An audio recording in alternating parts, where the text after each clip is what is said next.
crash of world.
It's a crash of worlds.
Battled hard, the war is won.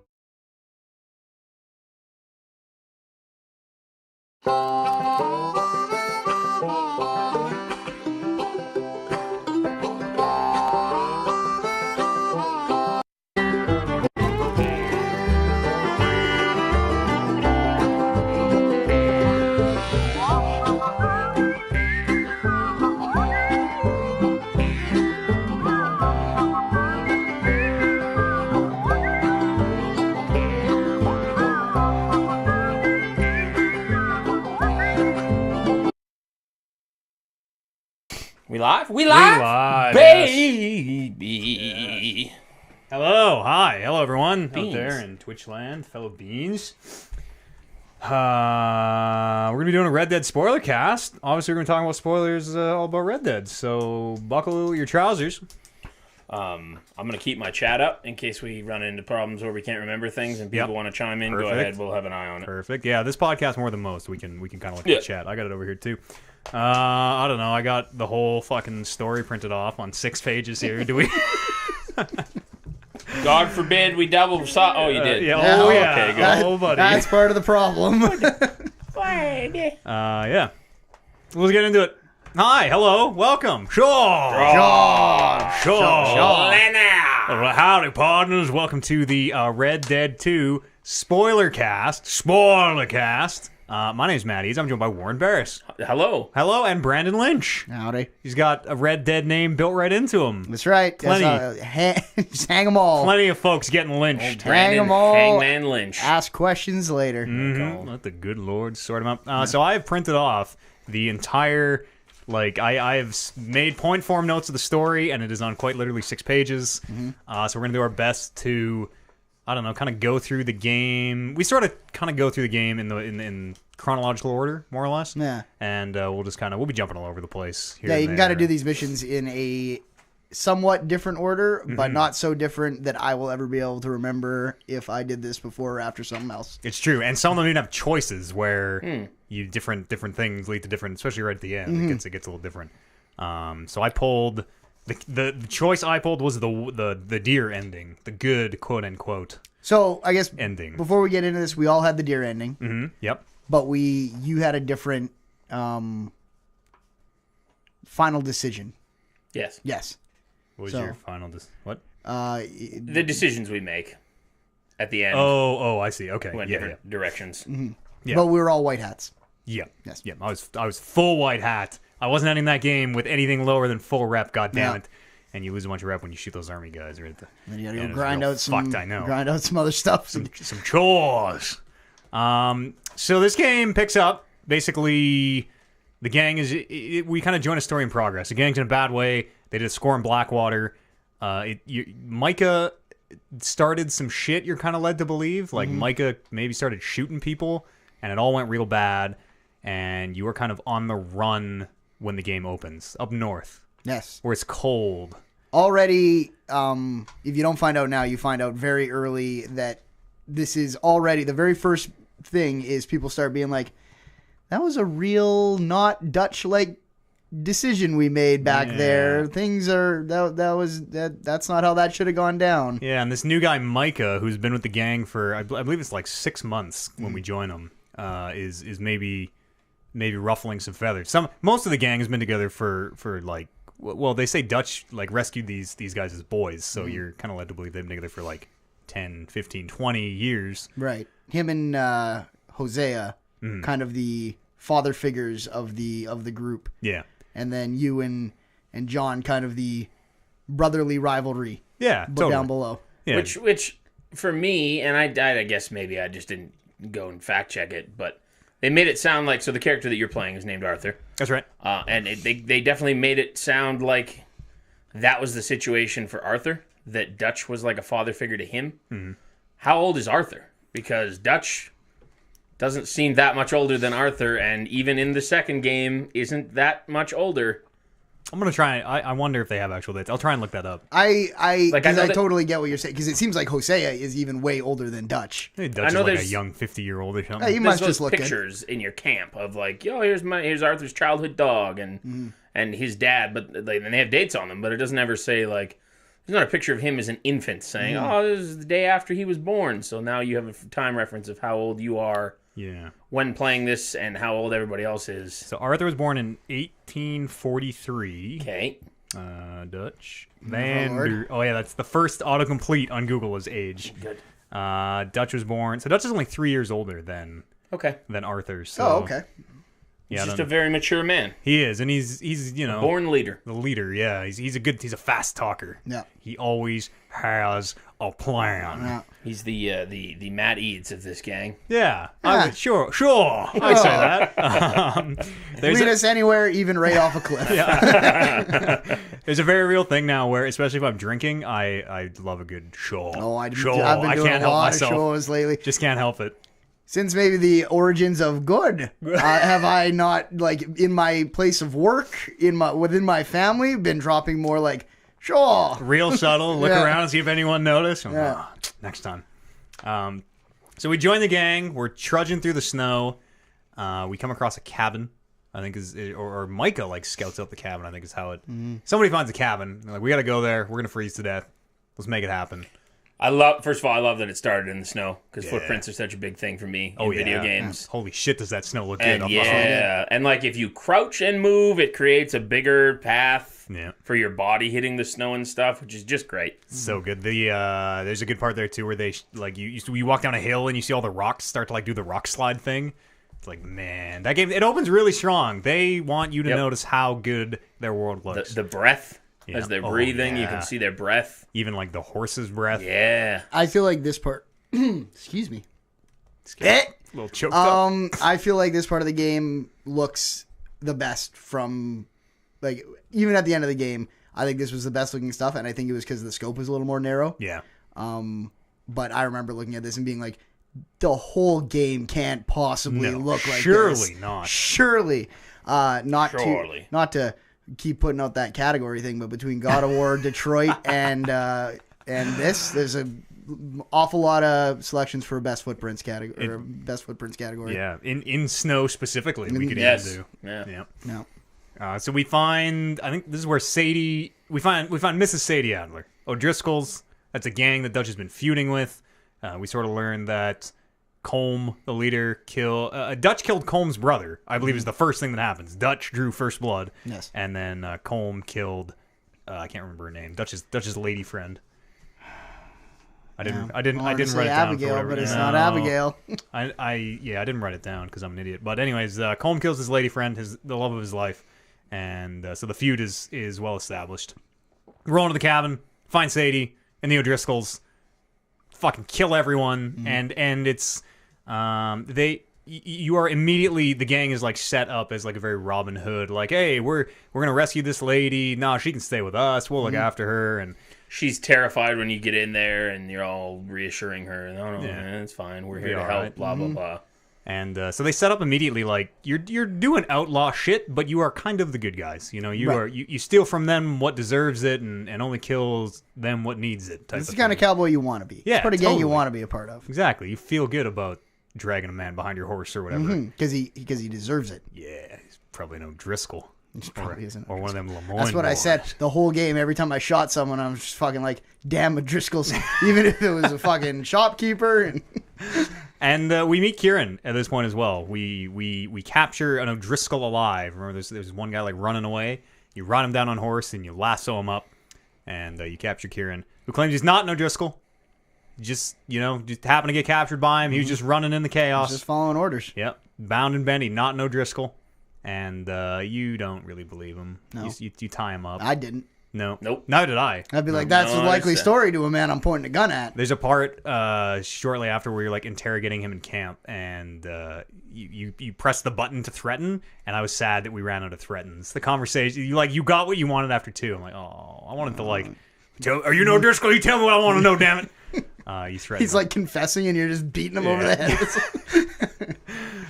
this is the hot bolt cutters to the Yeah. to the nads. That's right. I don't Yeah. want. I loved antagonizing him when he was strapped to that pole back at camp. Oh yeah, That was a lot of fun. he's so hungry. He's begging you to bring him food. In fact, I think at one point I went and got like the bowl of chili or soup or whatever the fuck stew it is, and just like placed it at his feet and then just walked away. In mine, unless I'm thinking of a later part, one of the girls in camp had a bowl of food and just poured it out on the ground in front of Yeah, him. that's what happened for me too. Yeah. Yeah.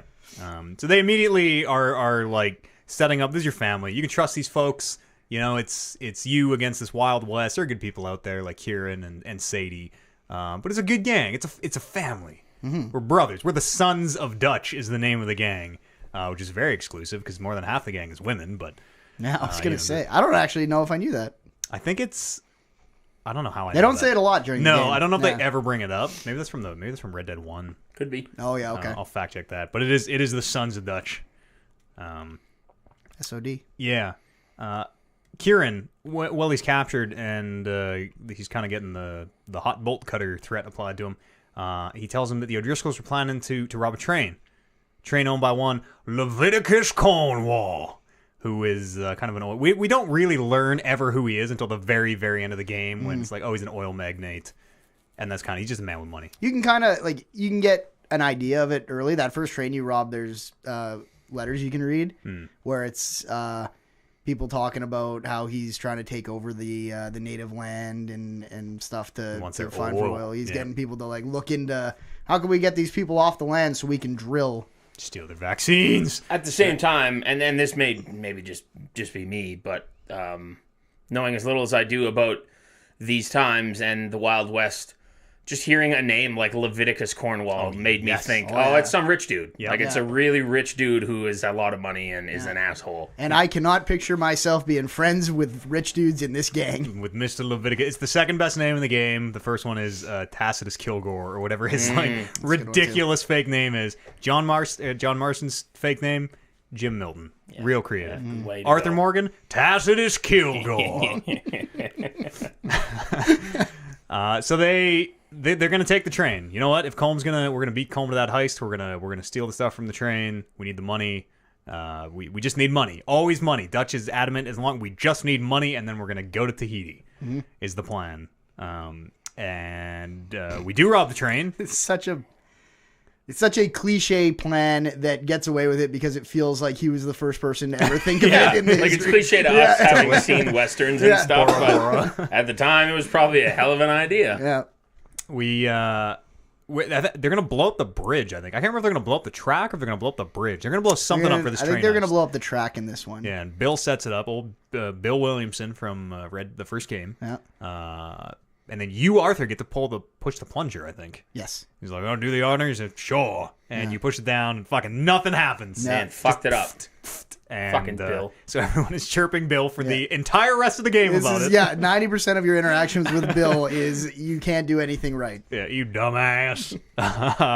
They still do get they jump on the train.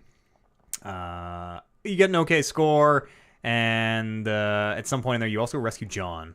John is... I don't know if he got lost or what happened to him out of the... Him and someone went out on just a ride. Javier. Was it Javier? Yeah. Because Javier, the guy... Yeah. Javier comes with you to find him, right?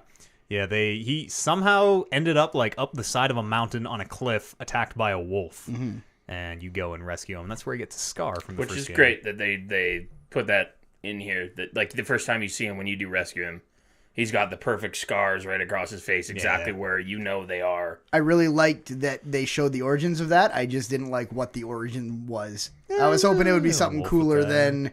I was hoping it would be something that happened during the climax of this game. Yeah. Where it was in a really important moment for John Marsden. All of a sudden you see him get the scars and you're like, bullets. There they are. Yeah.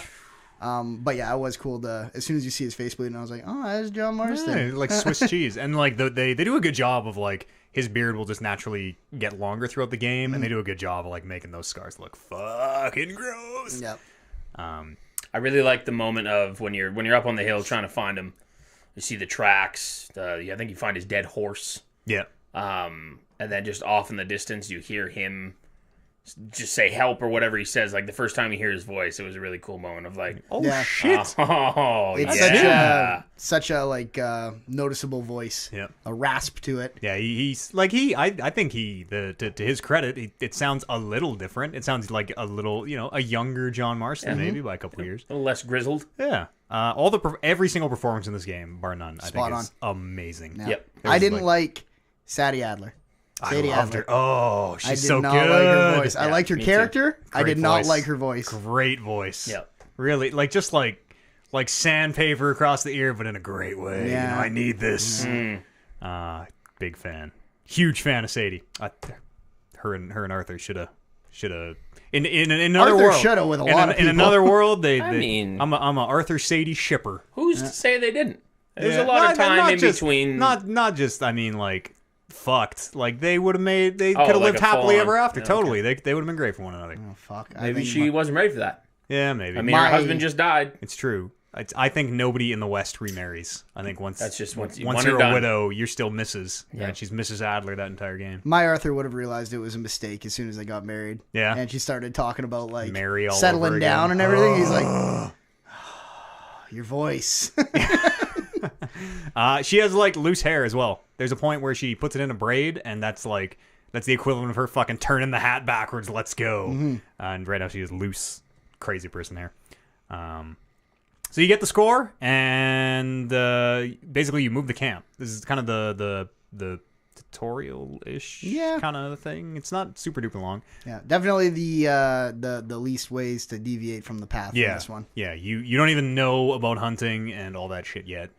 A lot of the systems are still locked Yeah, up. just basic mechanics. Like that first mission when you rescue Sadie, it shows you how to like change your weapon wheel and aim your gun and Hot clothes, cold clothes. I think do you get the Deadeye already at this point? I'm going to have a think you lot do. of trouble remembering Probably. all the Deadeye upgrade times, but So I think the Deadeye upgrades, I think some of them are story-wise, and I think some of them are like level progress on the Deadeye meter-wise. Yeah. Because one of them I feel like I hit a certain level of it, and it's like, now you see vitals or whatever. Right. Yeah, I got that too. Yeah. Yeah, that stuff is... It's weird the way some of that shit is locked up of like, why do I... Just give me the ability. The painting sucks. We're all just going for headshots. Yeah. Yeah. I don't need to know where his fucking heart is. No. And, Doesn't do anything and just for let me click it, because the thing you want to do is like see 4 guys go into Deadeye, mark all their heads, do your thing, and then have time respeed and see them all fall at the same time. Like, that's dope as hell. But when you're painting, you're like, well, I got that guy's horse 4 times, and I got that guy's leg Yeah. twice. Yeah. And that's the sheriff. Whoops. no. Shouldn't have been standing there. Yeah. So they move the camp. We're down to Horseshoe Overlook, and we the game proper starts. Is there a late title card? I've completely forgotten, because this game is 500 hours long. Is there like a late? I don't think so. No, I just think, chapter I think 2. Yeah. the last mission is called Red Dead Redemption, Yeah, which is kind that's of good. a little bit of a late title card because it pops up at the bottom, and you're like, oh, baby. And it's the name of the next game, the Yeah. first game next in the story. Red Dead Redemption, the latest title card, because that popped Yeah, up 12 years late. when I remember in that game, because I can't remember if it's after John Marsden dies in the original, or if it's after you kill the guy with his son. I think it's after you kill, Kill the guy, and it's just like Red Dead Redemption.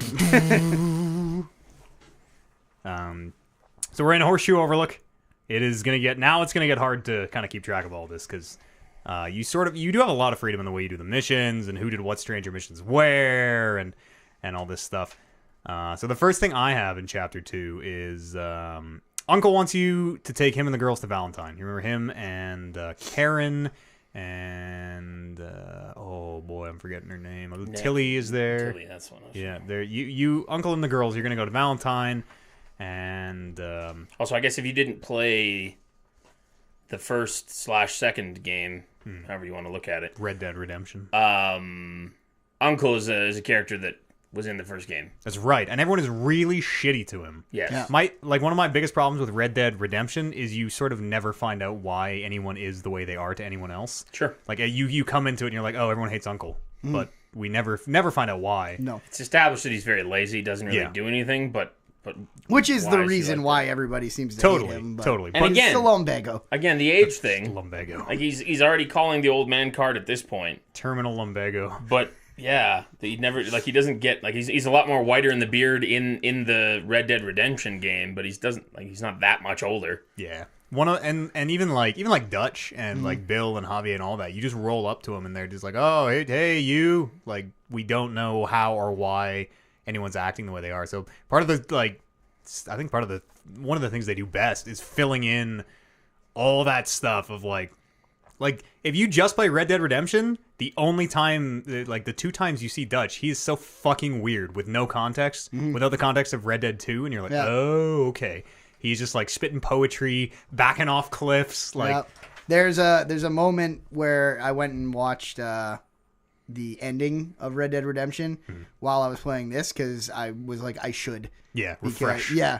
And in Red Dead Redemption, he is talking to John on the cliff top, and John's like, "You always have a plan, Dutch." Yeah. And when I watched it, I was like, "Oh fuck!" shit. They knew what this guy was way before this game came out. Yeah, they do a really good job of showing you. It makes me think that Red Dead Redemption 2 was actually supposed to be out like years and years and years ago, It was probably written years and years and years ago. or that as well. Yeah. Because like Red Dead 1 by itself is just confusing and like it feels like half baked in a way. It feels way less good after playing this. Way less good. And Yeah.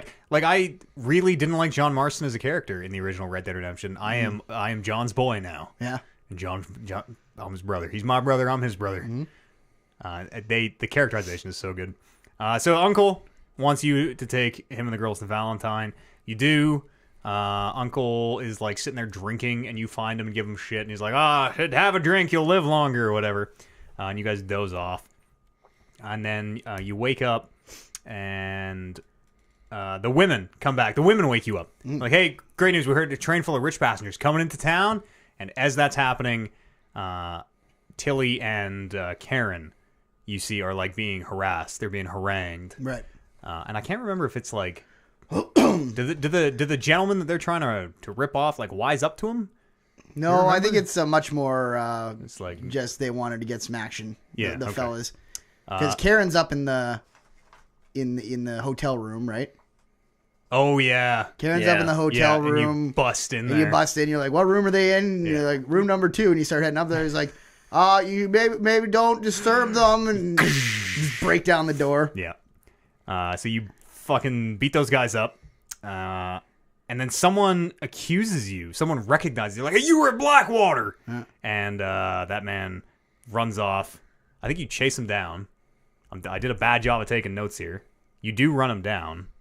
I remember. I might pull that one up on my phone. Yeah. I specifically remember Arthur being, I think you got me mistaken for somebody, and like totally just trying to like brush it off while also kind of Yeah. hiding his face and looking away from the dude and stuff. I don't remember if you did chase him down though. I'm trying to think, or if you just play it cooler, like, you must be thinking of someone else, feller, like type of thing. It's not super duper important. Is this where you get the horse that someone like lends you, and then you have to bring back to chase this guy down? That might totally be. Yeah. I do remember that Yeah, part. yeah, I you totally could be remember right. that. Yeah, I think it is. It's like before your horse isn't there. It's like at camp Yeah, you because you rode took in the on wagon the in, and then wagon. they're like, "I'm taking your horse. I'll bring it back." Oh, And then yeah. Yeah. then after you catch them, they're like, "You could take it back." I remember. I don't think I took it back.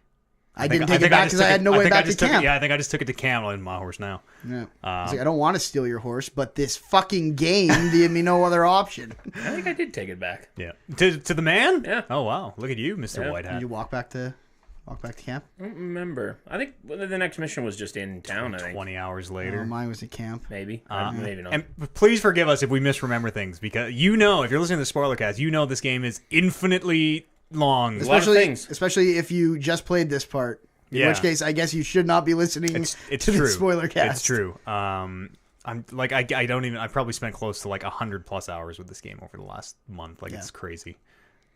Most game. Yeah, Most game of the year. most game. Holy fuck! So the important takeaway from that is you're gonna go rob a train. Yes. You learn about the thing. and the information of you being from Blackwater, Yeah. maybe making its rounds. Yeah. You meet. Oh right. Okay. So you're gonna meet Javier and Charles in the saloon. This is the first time you go to. This is Strawberry. I think is this little Valentine or Strawberry. Valentine is the first Is main the first town. first Yeah. main town. Yep. You're gonna meet him in the Valentine saloon, and this is when you get in there and are talking, and Bill comes barging in the door and like gut checks someone, and immediately a fight breaks out. Within like 2 seconds of him being there, a fight breaks out, and you like fight guys off, and then Tommy comes down, that big dude. And you quite literally, I don't know if everyone does this, but my Arthur quite literally beat him stupid, like beat him to the point of brain damage. He beat me worse than I beat him. Did you? In my fight, yeah. But when you talk to him later, when you go back with Lenny and you talk to him later, he can't even talk. He's like, you go and talk to him like, hey, Tommy, everything all good? And he's like, and just like slowly. Oh, no, he was okay in mine, I think. Slowly. And say, really? Yeah. Oh, wow. Because even the bartender was like, Tommy, well, he's not right. Like, he says something about how, like, Man, you fucked up, Tommy. I can't actually even remember talking to Tommy again. It's Yeah, I one never of the, found him in that mission. Oh yeah, he's sitting in the middle of the room eating soup real slow, and yeah, he can only respond in like. So my Arthur fucking beat his ass. I do remember that it took me a long time. Well, not a long time, but it took me a while to figure out the countering of the timing and stuff. That he probably did beat me a lot more than I did until I figured it out, and then I kicked his ass. But I ended up really liking that fighting system. Me too, because it was easy, and you just felt like you were fucking wailing on dudes. Yeah, it was. I mean, it's exactly like the shooting. I think this whole game is like we're gonna make it as simple as possible for you to murder people. Yeah, like there is no depth to any of that combat or shooting. There's a tiny bit. To the punching, there's a little bit. There's a little bit. It's step back and then punch. Yeah. Wait for a block. If you're spamming punches, they'll block, and you can get through the grabs in there. I did lose one fight. The only fight I lost, and I think you might have to lose it, is to a strong lady at the magic show was doing her thing, and Benjamin Lazarus, my favorite magician, was like, "I need a volunteer to come fight this lady." So I squared up my dukes, and we fought for like 25 minutes, and she eventually got me. So I don't know if you can beat her. Yeah. I never did that. But she whooped my ass. I only watched one show, and it was because I thought I was going to get lucky after. The Mary show, yeah. We'll talk more about the shows when we get to Saint Denis, because I watched all the shows. We got 3 of these pages are about shows. Yeah. So you have that fight. You beat the shit out of Tommy if you get the chance. I didn't even finish whatever this note is. Dutch tells the gang that Well, shit. You and Jose go hunt a legendary bear. That part was real. That's kind of you learning to hunt. Yep. You get a deer first and bring him back. And I learned my first big lesson in this mission. Yep. In that if you don't take your guns off your horse, they stay behind. You're fucked. Yeah, they stay behind. So I had a fucking pistol out, and I was holding the wheel up, trying to figure out where my guns were, and I was like, I had guns. As this bear's getting closer, and I'm like, well, maybe I can just shoot it with this. So then I pulled out of it and did the dead eye, but by that point he was like 2 feet in front of me, so I think I only got 3 shots off. He beats the fucking piss out of you too. And he one shot killed me. Like I know you guys said that he ended up attacking you, and you can do that like mash B or whatever. I didn't get that option at all. He literally knocked me down, put his bottom jaw underneath mine, and his top jaw on the top of my head, and just ate your face. Yeah, I had the get knocked down but fight out of it. Yeah, it was very much while I was mashing B though, I'm like, oh, I'm dead. Yeah, like, that's what I thought too. He is ripping you to fucking shreds when you're mashing B. Yeah, I didn't end up getting the bear done until like 3/4 of the way through this game. Oh wow! Because I went back up there and finally. If you die, what happens if you die? You don't have to. I think you would restart, but it gives you the option to not hunt the bear, like to not keep tracking it, right? Oh really? Yeah. Oh weird. Because the mission. Hosea says, hey, I'm going to go back to camp. You going to follow this bear, or you want to come with me? Yeah, I was lucky enough to get him on the first try. Me too. But like that thing with the animal like just grabbing you and killing you instantly. Every single time I got attacked by a cougar was the same thing of like sometimes you don't even hear it. Your horse like whinnies and you're like, oh, is there a predator? Whoosh! Yeah. Cougar takes you from right behind you. Yep, just gone, dead. There's a road on the way up north where the scientist lives that I went up there. Back down there and up there again throughout that game, and all 3 times at the exact same place, a cougar fucking jumped me. Same cougar. It was the same cougar. Rolling past his den. Yeah, I never killed him. So you hunt that legendary bear, or you don't. That was where they kind of teach you how the legendary skins work. That is where you maybe learn that if you have a legendary skin on your horse and like find anything else that requires that horse slot or die, go fuck yourself. You have to rehunt that animal. I guess I never happened to me, but. If you lose a legendary skin, do you have to rehunt the animal? Yeah. You have to. You definitely have to rehunt the animal. The thing with that bothered me was I'd like ride by specifically when I had the bear skin. I rode by a lady who wanted to ride to Valentine. I got that same thing. Yeah, and I was like, I can't fucking take you to Valentine, miss. I got a legendary bear skin. You were the bear skin, so yeah, sometimes those gameplay systems really kind of work against you a little bit. Yeah. Yeah, I lost the beaver skin. I didn't by dying. I don't think I killed a single beaver. fell off a cliff or something too. Oh, good. And then it was like, oh, you lost everything that you had, and I just never went back. I got mad and said, fuck it. Yeah. I don't think I killed one single beaver. I don't think I even saw a beaver. You're a fucking good Canadian. Were they in the water? There's a legendary, like a legendary beaver, big white son of a bitch. Great white beaver. Yeah. Exactly. How could you kill a great white beaver? You told me to. I fucking have the Sure. gun like trained on him, and just a single tear would roll down my Yeah. face. Just seen the size of his dam. Do It's the huge. the point break. Shoot into the sky. It's like a castle made out of sticks. Yeah. The very drunk Reverend Swanson at this point comes up to you. It's never really clear. It turns out he is both a drunkard and is addicted to opium. Sure. Although they never, until the very end of the game when he's like, Arthur, I'm off the opium. I was like, oh, were you on the opium? I thought your problems were substantially Yeah. less than that. Oh. He gets you to sub in to a poker game for him. The man is Yeah. just cut. Too drunk He's to play. done. Yeah. In fact, I think he passes out, doesn't he? Falls over. Yeah. He starts crawling out towards the train, which you the- don't seem to care about. The Jim Leahy of the gang. He's like, and he's doing the great thing of like, 1 minute he's happy, the next minute he's crying, like I'm such a loser. The next minute he's like, come on, we can take them all. Like, Oh yeah. Reverend Swanson really endeared himself to me. Yeah. So you play in his poker game. The man gets in like classic Chloe Life is Strange fashion, gets his foot stuck in the train bridge, and the train is a coming, and you manage to get him out there. And as you do, he says like, I'd be happy to. I want to go home and have tea with Margaret, and then passes out. You're like, wait, who's Margaret? What? Do I have What? to write that in my book. Yeah, should I take a note of that? Or so I mean, maybe there's like maybe it's one of those little details about Sure. some hidden. Do you know that Arthur has a son named Isaac? Had a son yeah. named Isaac? I didn't Yeah. know. I had to look that up on the notes. I That's didn't know that. that's in a side mission though. Yeah, they didn't know reference that. that like 2 or 3 Yeah. times I in my can't. game. Oh no, it's in a. It's when you're talking to Eagle Flies. I remember why I missed it. The Actually, nun also, I think, came up with the nun with me. Yeah. with Oh, the- you're right. Yeah. Yeah, that was at the train station at that was the, the at the where end. did you where'd you get the consumption from? It was sister. What's your face there? Ooh, ominous. Oh, Ominous.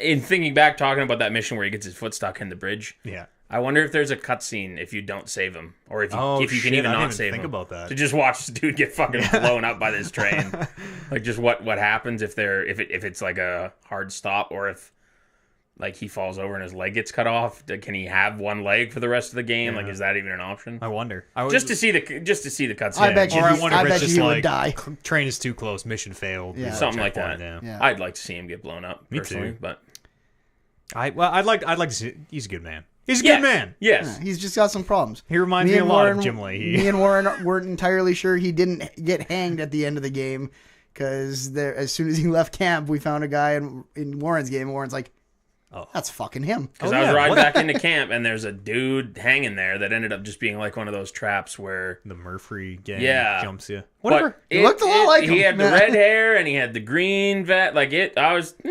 Do we get? Because you know the very end of the game, they kind of give you the montage of like, oh, here's whoever doing this. Here's whoever do. Do we ever get one for Reverend Swanson? I don't think he was in there. Because we don't get one for Trelawney or Swanson. No, that's not Or- true. I was gonna say. Interesting. I wonder what happens to Swanson. Yeah, some of the girls you don't see anything from either. Yeah. I know for a fact. Who's the blonde lady? Mary Beth? Was that her name? No, that's no, Mary Beth. Yeah. I know somewhere I saw. Talk to somebody. Someone said something where she ended up drinking herself to death. Oh, good. I know that's referenced somewhere. Oh, Like fuck. she's not in the that credits Karen? cutscene. Karen, that's the one I'm Karen, thinking of. the one, Karen, yeah, yes, the drunkard, yes. Because I remember Molly, I think, or not Molly, Mary Beth is like married or something. Or no, Yes. Tilly gets married. Tilly's with like a nice And a kid. up and coming gentleman and a kid. I'm like, oh, somebody had a happy ending. Yeah. We're getting ahead of ourselves a little bit though. Yeah. So you do your poker game, and then the debts start. Pardon me. I wrote Hosea. What I meant was what's his name? Strauss. Yes. Strauss sends you. He's been lending money out. That untrustworthy German. I from the Jump Street, I did not like that guy. No. I don't know 'Cause why. he's German and I we're just- trained. No, and he Well, calls and I you- didn't like the missions he was giving me, and like the things I had to do every time I had to talk to him. I was like, I don't fucking like you. I don't like that he calls you Air Morgan either. Yeah. It's not. I'm not. Don't do that. Well, we call him Air Strauss. Yeah, I don't know. But he's earned that. It's He's an German. honorific, maybe. I don't know. Fuck that, man. How about that? He sends you to get some debts, and this. It seems so innocent at the time. He sends you to Mr. Roble. The man doesn't speak any English. You remember that guy? but you kind of beat the shit out of him, and then I think his son is eventually like, the money's here, take it. Yeah. You go and do another one. You can get that house in a treasure map mission too. Oh, to go and do a homestead. Yeah, I remember because I got there with my treasure map, and I was like, this place looks fucking familiar. Yeah. And then I was like, oh, this is the place where I took that guy's shit for Strauss. Whoops.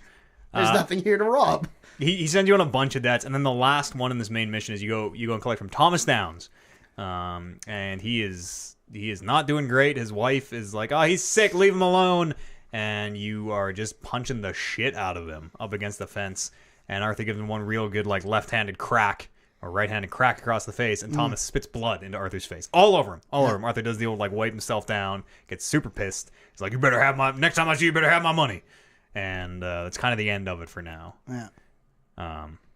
That becomes very important later. Yes. That becomes very important. That is the moment that Arthur gets TB, is right then and there. Thomas Downs has TB. He spits blood into Arthur's face. And apparently it's for a debt of it's for like $20 or something. Yep. It's so tiny. It is such a good way to die. Yeah.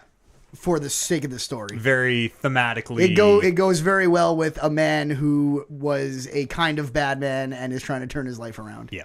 Yeah, the theme of the whole game is kind of you can't escape your past. Totally. Like that first scene when you're in Valentine and the guy recognizes you immediately and it's already starting. Yeah. And then that theme of, again, getting ahead of ourselves, but with the camps and how often you move camps and why you're moving camps. Like that's just kind of the threaded thing throughout this whole game.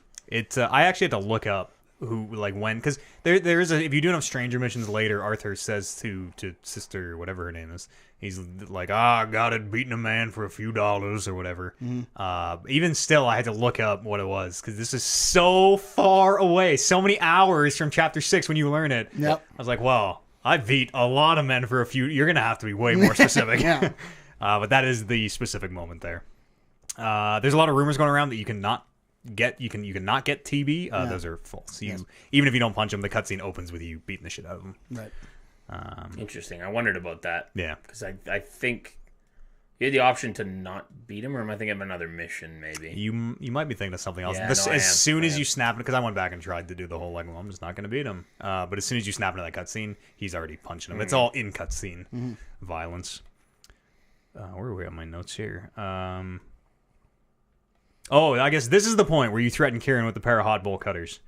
And Kieran tells you that Colm has a hideout up in Cumberland Forest. So you guys are going to go get him.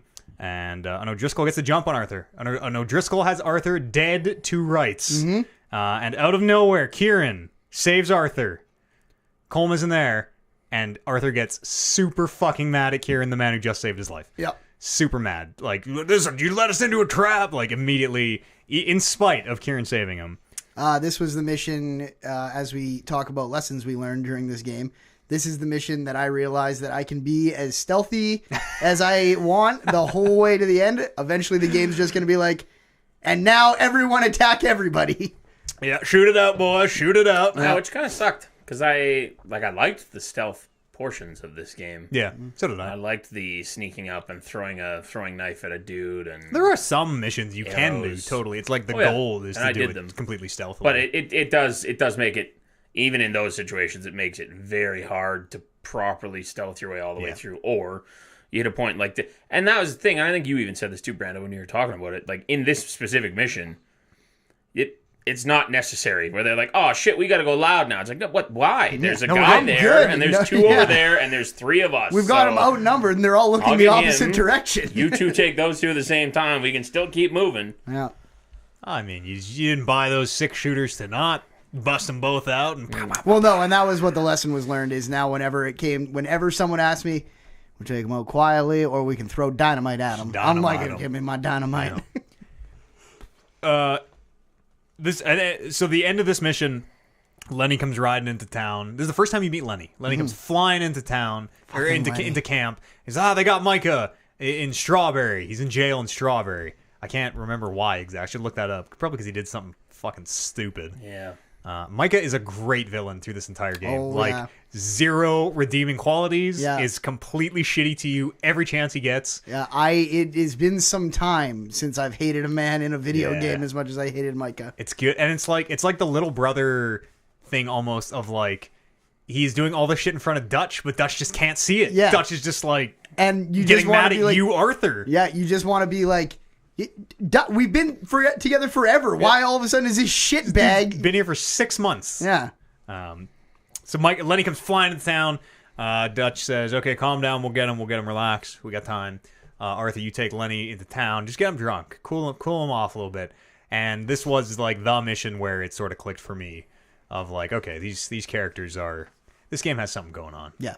This Some thought has been put into this. yeah, Mission of the year. This hands down mission of the year. Yeah. This is like the Lenny, my boy. This is you and Lenny getting loaded in Valentine. The like it is such a realistic representation of what being that drunk is like. Yeah. Of just like And the flash cut stages. to things. Yeah. The stages of it too, where you're having one drink and now you're over here and you're doing this, talking to this guy. Like, it is such a good, it is the night when you're thinking about the night the morning after. Yeah. Like, where it's just like, so we were sitting over by the window. No, weren't we? I thought we were dancing over by the bar. And then we were upstairs and like Didn't I walk in on two people having sex, I think? I can't think of a moment off the top of my head in a video game that made me laugh as hard out loud, like physically laugh as hard as the moment where in this mission you're coming down the stairs and this guy like calls you on your shit or whatever, and you put your fists up and you're staggering. And the bartender is like, because you had just fought in this bar, he's like, no don't fighting. Don't, and you're yeah. like, I was and you defending put your myself. fit, and Yeah. you're like, oh shit, I'm gonna get my ass kicked. And then it just boom, hard cuts to you doing like the can dance in a line with like 6 other dudes. It's so good. They're laughing and drinking, and then they cut to the upstairs one, and Lenny's like, "Oh, so how come you never married?" And just smile falls so sad. And just, no one would have me. Oh, it's so good. This, like, everyone should play this mission, even if Yeah. you don't play the game. Yeah. Everyone should find a way. This was the only mission that I think that I went back and replayed to try and get the Me too. gold, because the side on each mission it has a side thing that says you could do this, this, and this, and usually they're time things.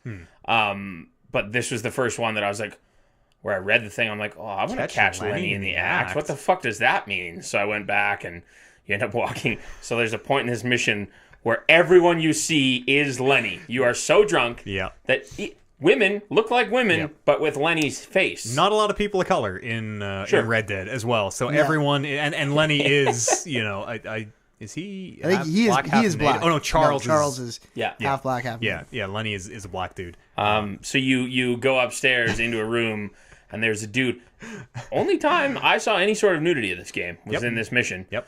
There's a dude on the bed with the chick not wearing a shirt on top of him. Both of them Lenny. Yeah, it's great. Which I believe Lenny looks and covers Lenny's boobs. To which I said to you the first time we see boobs in this game, and they're on fucking Lenny. Yeah. For fuck's Which sake. I didn't know at that point. I didn't know because I didn't see that part. Yes. And this was like when I played that mission, I stopped everything and texted you. I was like, "Oh my god, Yes. Oh my god, have you played this thing yet?" Yep.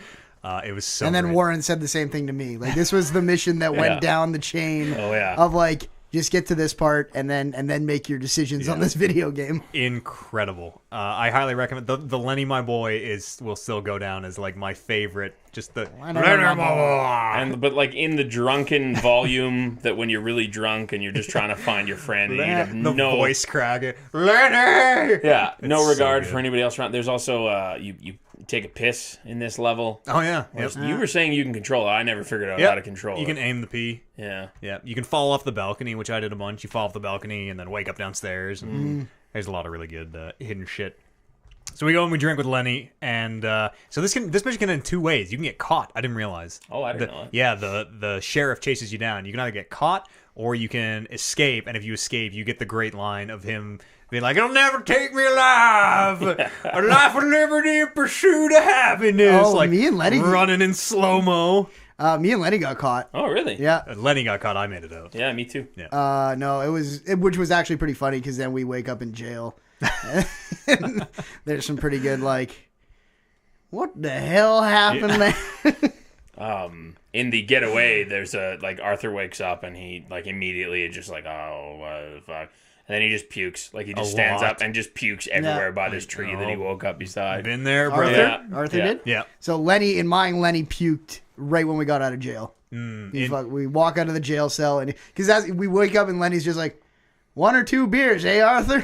And then we like get out, and he's just like instantly starts vomiting. Tremendous. The only downside to, I guess, yours and my ending, Eads, was that there wasn't like a go bail Lenny out of jail the next morning or anything. He just kind of shows up. You just see him He's at fine. camp the next time, and you're like, What the hell happened? yeah, what did we do? We had to pay though, like actual like Bounties? my money to get out of jail. Oh, yeah. shit. It was like I think it was 5. Yeah. but That's as much for killing a policeman. Should have yeah, shot yeah, a cop that's for true. that much. That's true. So we get all drunk with Lenny. We get out. And then we go to Spring Micah. You talk to him through the jail wall. I think you do the old stick of dynamite. Is that right? Stick of dynamite. Yeah, Blows the back No, door I off. feel like you you tie a horse yeah. to the... No, it's like a winch or something like I used dynamite on mine. Oh really? I found something nearby that was like a Oh, yeah. spool, like I a kinda rope remember spool, that and too, tied it yeah. around and then Rips the cranked wall it. off. Yeah. Yeah, you spring Micah. That idiot immediately... You're like, all right, let's get out of here. He immediately runs into the town. Oh. He's like, I gotta get my guns. You're like, fucking what? Yeah. Okay, see you later, I guess. But yeah, he fights his way into a house, comes out with his Can't guns. see you later. You'll Yeah, fail. No, I know. Fuck Micah. Yeah, the moment when he like busts that door down and fucking shoots the people, I'm just like, oh, you're a fucking problem.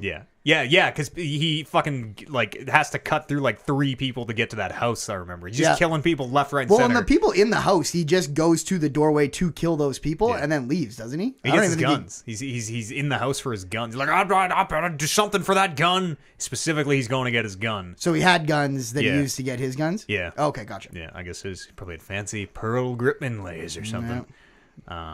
We all did at the end. Yeah, I did real early. When $40 was a lot of money, I spent $40 making my guns look as much like ocelots as I could. Mine wasn't until we had, I think, hit that bank and got like a real lot of money. The big score. But I got 2 of those volcanic pistols, I think they were called. Yeah. And I made one like black with gold inlay and the other one white with gold inlay. That's just dope. like was that the game that just came out with a 5th one about devils. DMC. DMC. Does he have a black and a white pistol? Yeah, it's like ebony and ivory. Isn't that his guns? That's probably that sounds right. Huh.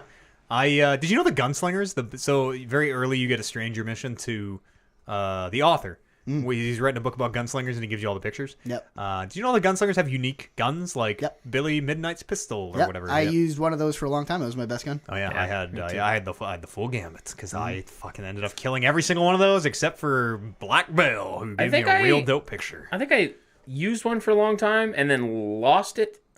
You can get them back once you have them. You can always get them back. Maybe. I feel like I told you very late in the game how to cycle through your inventory guns on your horse. Yeah. So I bet you that one was too. always in your Might have saddle. been there. Yeah. I ended up with like 4 different rolling block rifles at the end somehow. Like rolling block rifle plus, rare rolling block rifle, blanks rolling block rifle. Good. Did you find any of the like secret weapon around the map? Like there's that one all golden revolver. I did find the golden revolver, Yeah, but that me was too. it. That was the only one I found. I know there's a couple Billy throwing Midnight's axes. pistol was golden. There's like a Viking thing that you can find somewhere Oh, too. fuck. There's a lot of shit. There's a lot of like collectibles. I did 0 of the collectibles Yeah, in me my too. playthrough, Yeah, I mean, and it was still a million hours long. Didn't get 1 cave painting, 1 dinosaur bone. Nope, me I neither. stumbled across a few cigarette cards, but Yeah, just I happened to get a bunch of cigarette cards from smoking all those life-affirming cigarettes. the speaking of collectibles, just while we're on it, Sure. the cave drawings. Do you guys find any of those? I found one super early when I didn't know what it was, and then never went back to one. Do you know what that winds up to be? No, what does So it? there's that dude when you go to his house who is like acting super weird and like saying strange things. The guy who gives you that quest. When you finish it and you go back to that house, there's nobody home. So you like walk in, and there's like this like in detective movies when the cop goes crazy and it's just a big fucking board of random shit. rope connecting everything. Right. So you go in and you're like, what the hell is going on here? And then you turn around and this woman is standing there and she's like, can I help you? I didn't mean to intrude. I'm just here to talk to whatever his name is. And then she goes, well, he died 7 years ago. And then you hear like a baby cry, and she goes to pick up a baby, and it's the dude who you talk to. It's red hair with the same birthmark on the side of his cheek. What's happening? Implying that this guy is a time traveler of some sort. Could. There are like I met zombies at one point. What I'm pretty sure were zombie ass zombies.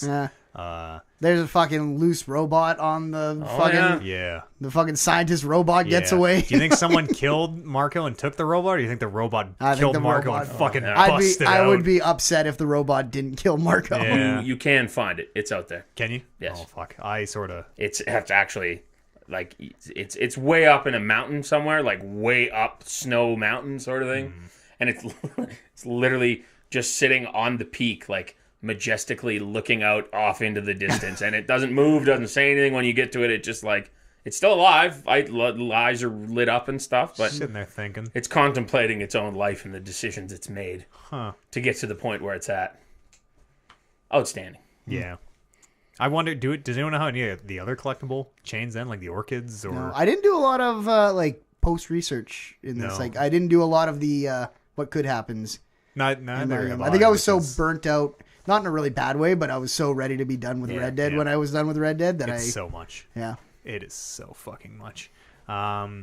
So you, where are we? We sprung Micah, that idiot, and ran out to get his guns because he sucks. He has the same mustache as Kevin, which I think is really funny. Yeah, it's really made me start thinking of him in a totally different light too. Yeah. And then Mary writes to Arthur, "You're not. You two were like it's implied you were lovers long past. Arthur wanted to marry Mary." But her father said, "No way, you're not marrying a no good outlaw. No chance, no hell." So she married a man who died of pneumonia, apparently. So Mary's now a widow, which I don't know if that. They Do you had think a that son? Yeah, they did. Yep. Mary Isn't and That's isn't her it brother. the? Oh, that's her brother. That's her brother. Yeah, Jamie. I would have known that at the time, but I've since forgotten. Yes. She's like, I need you to get my brother Jamie. Yeah.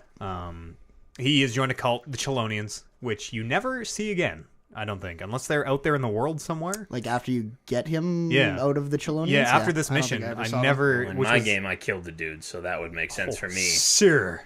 I didn't. At the start of this game, I was playing Arthur like a real asshole. Yeah. Because Yeah, I you was just trying to couldn't- think of, like, especially towards John. I remember telling you this, too. Yeah. That, like, at camp, I'd be saying hi to everyone, and anytime I saw John, I was being a dick to him. Because in my mind, I was like, well, there's obviously a reason why Arthur isn't in or even referenced in the other game. Somewhere there's an string. And they kind of tease, like, even when you pick up John, when you rescue him, Arthur's already kind of, like, immediately chirping him and, like, giving him shit. Where I'm like, oh, you guys don't like each other, and there's not a lot of trust there. I get it. When that story starts, it is very much a brotherly rivalry. Yeah. Yeah. Totally. Like, oh, you got yourself cut up, eh, dummy? But yeah, for the first Oh, shut up, Arthur. half of this game, I was just, I was an asshole. Any negative choice I could do, I was doing it. I chirped only Uncle. Only Uncle and only yeah. the I always man chirped at the Uncle, magic too. show. Not like any of the acts, No, but the guy who's like the host. presenting everything. Fuck that guy. I that I chirped the Reverend a lot whenever he'd come up and like be like, Arthur, I got a plan. Something important, and Arthur. it was I need to talk to you. It was always like the option was like just not now. Yeah. And you'd hit it and you'd be like, what makes you think I got the time? I never not now because I was so worried about not ever seeing that stuff Me again. too. I always had time for But it. I mean, same like, thing. I feel like, and to the credit of the game, the not nows were often very good. Yeah, a like- whole separate conversation, Right, not yes. just like, later. Right. So you learn that Sean, who you haven't met or heard of yet, Sean is being transported to federal prison. I guess he got taken in the black water.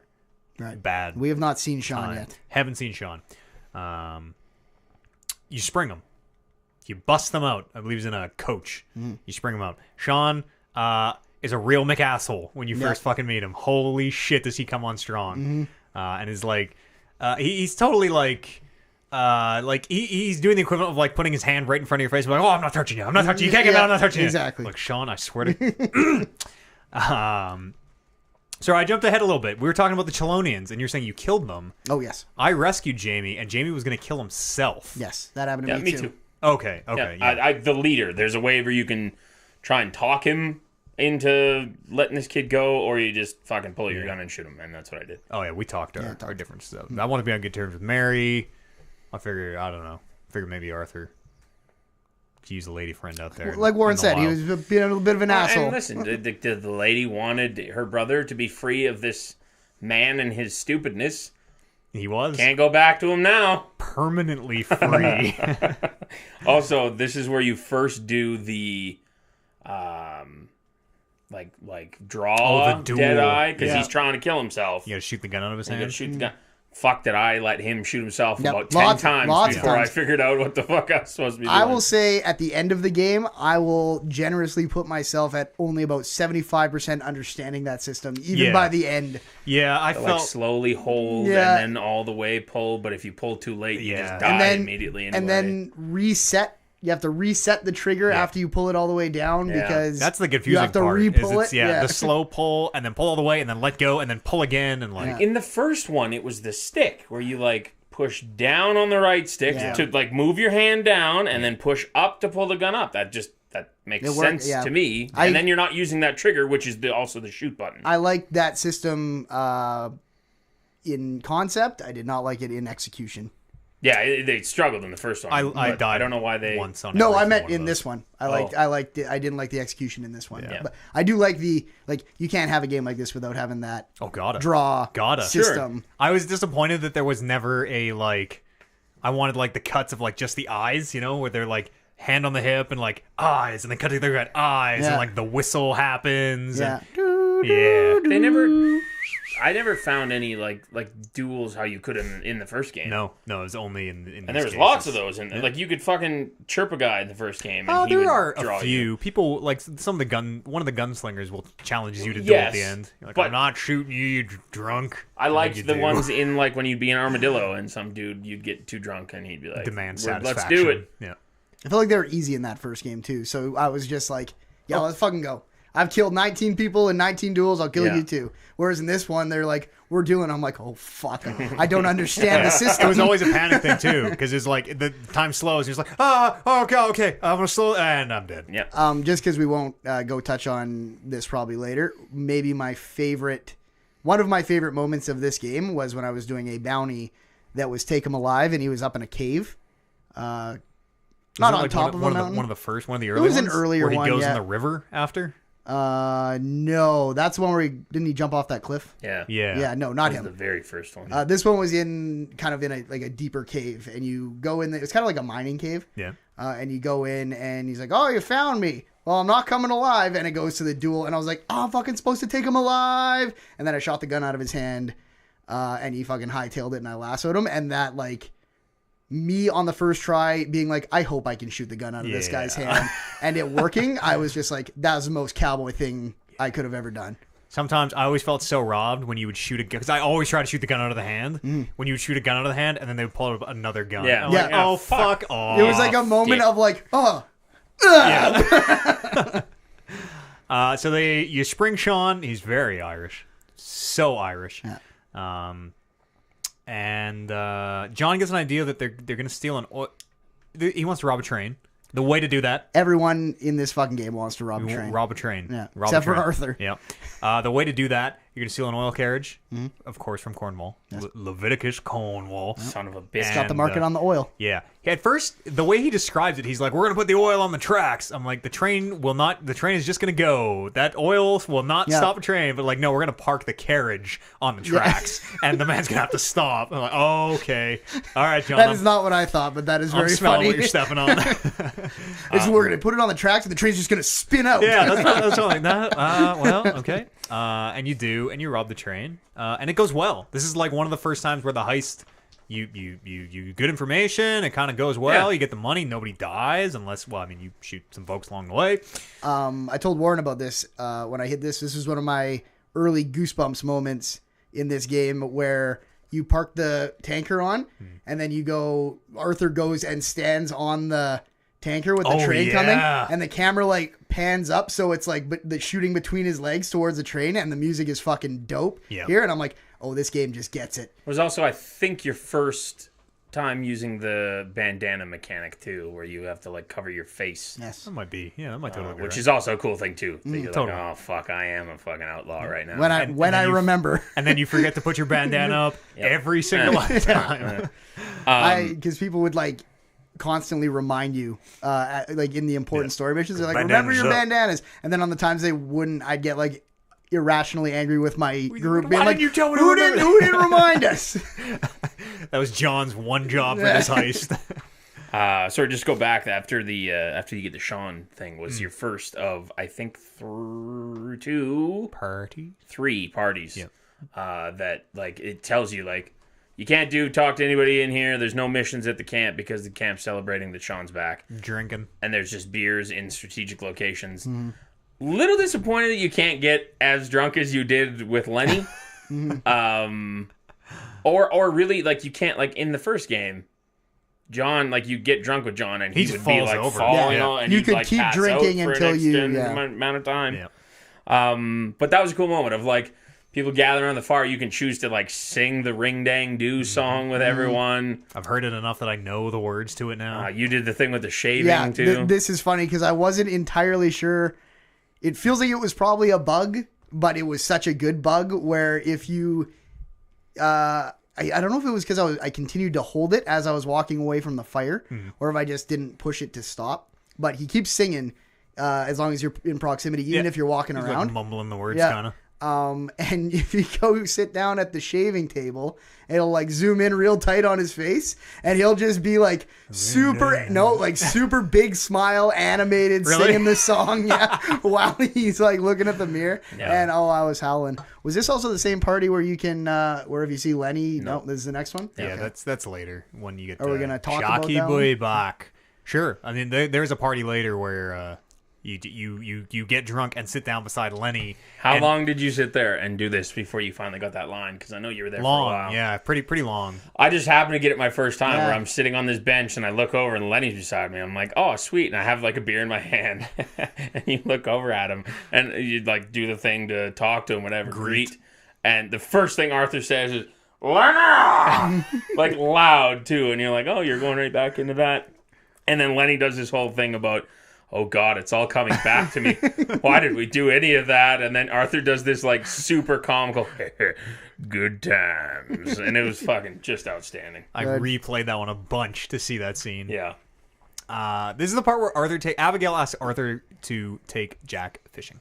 Yes. Which so John left the gang as well for an extended period of time. John is maybe smarter than everyone else. Yeah. And he's left the gang, but he also left was- Abigail and Jack. Pre the game. Yeah. Yeah. So Before this, yeah. there's a little bit of animosity, and I know John kind of gets in Arthur's face a little later, but like, you stay the hell away from my family. But like, Arthur is kind of acting as the father figure, Right. in a lot of ways. And Arthur goes at John about not being loyal and just not even just loyal to the gang, but loyal to his family, being like, well, you might just up and leave again. Yeah. So you take Jack fishing. The Pinkertons show up, and Jack makes a nice thing out of a flower necklace or something. The only reason I remember is because it's referenced at the very end of the game for some reason. Oh, yes. I don't know if I put that together until you Yeah. just said it Yeah. now. Also, fun video game fact about me, I didn't know what a Pinkerton was Oh. until BioShock Infinite. I probably also didn't know. Nah. Well, they were maybe Red Dead 1 because they were Pinkertons in Red Dead 1. Did they refer to them by such name? Yeah, I think They were talking maybe a lot not, about actually. Maybe they're just government. Yeah, men. government Yeah. men and stuff, yeah. That's a good point. Yeah, the Pinkerton Detective Agency. I also did not know what it was until these games, BioShock and this one. Good. We talk a lot about the voice acting in this game. The very small Jack voice actor, that was the only one that I didn't really. You can maybe tell it's an adult woman doing Yeah. a child's voice. Not in a good way. And That- maybe he was supposed to be a little annoying. Maybe that's what they wanted to do. It but- reminded me of Little Sisters, speaking of Pissed me BioShock. off. Yeah, a Like little the bit. really like overly cutesy yeah. kind of voice. Yeah. That said, I love the way that Arthur talks to Jack. Yeah. Like his little kid voice is fucking hilarious. It seems like he is the only person he has any time in the world Yeah. for sometimes. But he also, I noticed, like when you would initiate with the greet, he had a extra level of like excitement in his voice. He's Yeah. like, "Hey, Oh, yeah. Jack, how you doing?" He Whereas likes everyone Jack. else, he's like, "Hey, He's worried everyone else is going to shoot him in the back. Jack's the the one future. guy he can trust. yeah." He's like, I "Oh, like I'm that. sorry. That was my fault for Yeah. running into Did you." you have fun fishing? I'll find your book for you. Oh, yeah, I did find his book. Never That was did one of the find few. it. Nope. Did you guys ever get the I- harmonica? Yep. Nope. Where I I- didn't find anything. Yeah, one thing. I heard people playing the harmonicas. Do you have to like fucking hold them and be like, give me your harmonica? I found my harmonica in a desk drawer of someone's place I was robbing. That's probably how you got it. Yeah. I just kept trying to hold people up who I- were playing harmonicas. Went where did he leave the book, Jack? Blackwater. Blackwater, right. So he tells you he leaves the book in Blackwater. Mm-hmm. And somehow, maybe I wasn't paying good enough attention, but somehow in my head I was like, "Oh yeah, that was back at that old camp where up in the mountains." Oh, yeah. And I searched that. I went all the way back up in the mountains, searched that Turning first camp. drawers upside looking down. absolutely everywhere. And then it wasn't even like I didn't look it up or anything. It hit me like a bolt of lightning while I was looking. Where the fuck? This isn't Blackwater. And then on top of that, I realized, I'm not even supposed to be going back to get his book. Yeah, just I'm find just supposed to a find book. him a new book. I did eventually find a book for him in the Braithwaite Manor or something, maybe. There are lots. I found there, a book. Yeah, Yeah, there are lots. I think online. there's multiple options for every kind of go find me this like locations. So the Pinkertons that show up, one of them is the new, call him the villain of this game. Mm-hmm. He only lasts this game. One of them is the original. I can never remember his name. Ross? From Ross. Yes, Agent Ross. I can't remember the other one's name. And I haven't looked up the actors, but I swear to God they got the same guy. If they didn't, it is the most amazing sound alike. It's probably the same It's guy. probably the Probably same is. guy. I mean, they would have had a good relationship with him, probably. So It's been a long time. I sort of figured like some of these actors must have died or moved on or like it's been 10 years almost. It's been 10 years, yeah. But nope, they just fucking got him somehow. And the Pinkertons tell you they killed Mac. But I don't know. No one knows what that means. But anyways, Mac died, and they want Dutch. Right. Give us Dutch. That's all we want. Dutch Vanderland. Mac was in Blackwater, right? I think I feel so. like really early in the game they said we don't know where Sean and Mac went. Oh, okay, I'm gonna try and look that up right now because that would make so they hanged Mac. Yeah. And luckily you got Sean. And I thought up. there was a girl too. That might have. I thought that was. Is that Dutch's lady that Colm killed? Is that your thing? No, it was Mac. being spoke of in the same vein of we lost these people in the Blackwater incident. Who was Matt Callender? It's a video. Oh, here we go. Matt Callender is a minor character in Red Dead Redemption. He's a Vanderland gang. He's got a brother, Davy Callender. Do you meet? I swear to God, you meet a Callender in this game. I swear you do. There are two criminals. According to Charles, they were both rather violent. In 99, both Callender brothers were injured in Blackwater.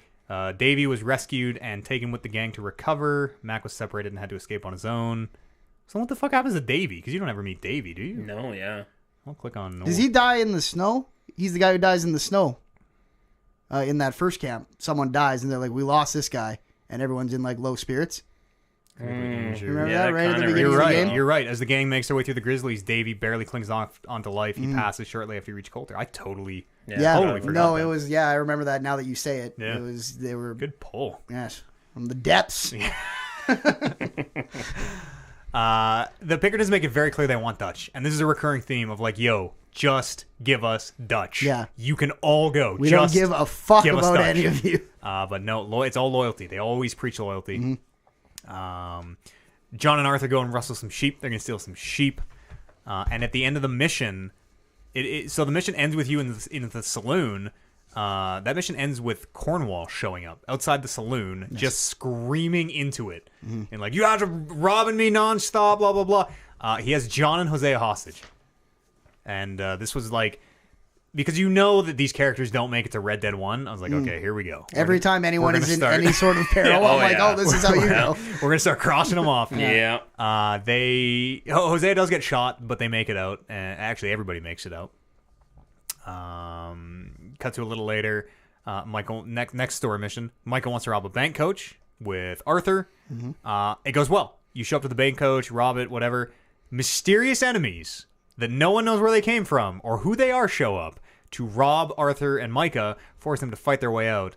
I would like to replay the scene and watch if Micah actually shoots anyone. Ooh, that Because- would be something. Yeah, we learn later that Micah is a rat. Micah is feeding the Pinkertons information on where I we bet are you and he would everything. still. I bet you in that situation, Michael would still shoot Do you think so? people. Yeah, Because not even in a video game sense, but in a story. I think Just say, at that point yeah. you are protecting yourself Like, as a oh. rat. You are like, I need to play both sides here. I've got to at least act like I'm going to shoot my way out of this, because God knows Arthur will just kill them all anyway. That's a good point. So Yeah. But didn't they explain that when they got him to rat was after this? they explain it after, but I I don't know, but like he disappears from the camp again. Oh, and that's After when, this, 'cause that's you're when he right. becomes the rat. The Pinkertons He's not a do rat at this point. specifically. Is that right? Let's I double think. check that. I thought you might be right too, but he Because also the could Pinkertons have. weren't around when he was in that jail, as far as we know, I guess. Well, yeah, we don't know when the Pinkertons start, because the Pinkertons did eventually find us in that first camp, didn't they? Yeah. The first True, time when we you're moved. fishing, yeah. Yeah. Well, Oh, but that was so when they found us fishing.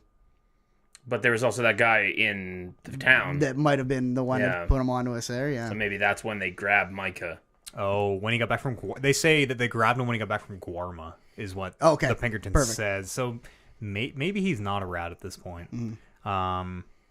That's interesting. I sort of assume because like these guys come out of nowhere and you don't know who they are. I sort of assumed after the fact like, oh, Micah fucking tried to kill Arthur, get Arthur killed there. Maybe Micah tried to get Arthur killed there. Sure, I'm sure Micah know? was always up to something. Fuck that guy. Trying to like slowly undermine. Kevin looking motherfucker. Yeah, or I mean, Milton is lying about when he turned rat, which would make a lot of sense too. Sure. Because why would you just show your whole hand like that? Also, another reason why I don't understand why Marston would use Milton. Oh yeah. Like, oh you yeah. killed this dude, and Because like, John fuck. is a little Stupid. slow. A little slow. Stupid. John. I mean, he even fucks up his own code name a bunch. Like, I get that it's a different time, but somebody hears the name Milton. He died. Yeah, what the? Yeah. Were you related to him? And then there's questions. He's just stupid. So at the end of this, the gang needs to move the camp, and we learn that Cornwall is funding the Pinkertons. Cornwall is paying the Pinkertons absurd amounts to just catch Dutch. Yep. Cut to chapter 3. Every camp move is kind of a chapter, except for the one between 5 and 6 when they give you the fake like chapter 6 thing, which is real Yeah, fucked. but there See this is gap? like This a- gap is the fake chapter 6 thing. Gotcha. There is a camp. Yeah, because there is kind of a camp move associated with the new chapter. They Yeah. eventually flip. It is just not flipping when the chapter starts, like all the rest of them. Yeah. So you move your gang outside of Rhodes. This is where the Braithwaite Manor is. This is Shady Down Bell, in I believe.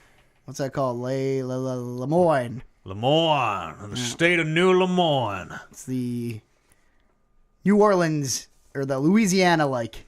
Yeah, swampy. Yeah. Alligators. Fucking so many alligators. And zombies. And like serial killings. People strung up in all sorts of weird. I found one of those in the swamp. I think there's an end game to that. Is there? There's a you can find out who or catch or whatever is doing that. Don't quote me on that, but a guy from work was talking to me about that. I only found one of those where it was underneath the train bridge. Yeah, it was like half the body, and there were crows and vultures everywhere. I found that one. Did you know there's a treasure map on each of those? I didn't, because I just found the murders and was like, oh, weird. These keep showing up. Oh, well, and just like walk fast. But no, there's a treasure map on every one of those, apparently. Who am I to investigate one dead person as I mow down hundreds? on the corpse there was a Yeah, so the one that's all like cut up, you can find his head, I think, and it's in the mouth of the head. And then I found one that was like trussed to a rock, like tied to a rock all the way around, and that one had a treasure map. Yeah, I'm very curious to who did those murders. Maybe we'll look that up here towards the end. Gavin. Never found Gavin. Gav! Did you kill? No, I Gavin's never did. friend? Oh, did you? Yeah. Did you If in you loot the him, main there's- game or in the epilogue? If you, But did you end up doing this? Because I told you at the end of the game that's the I only saw thing him you can again do. after that, Oh, okay. so I did it. I killed him, and if you loot him, there he's got a letter that kind of sort of explains some things.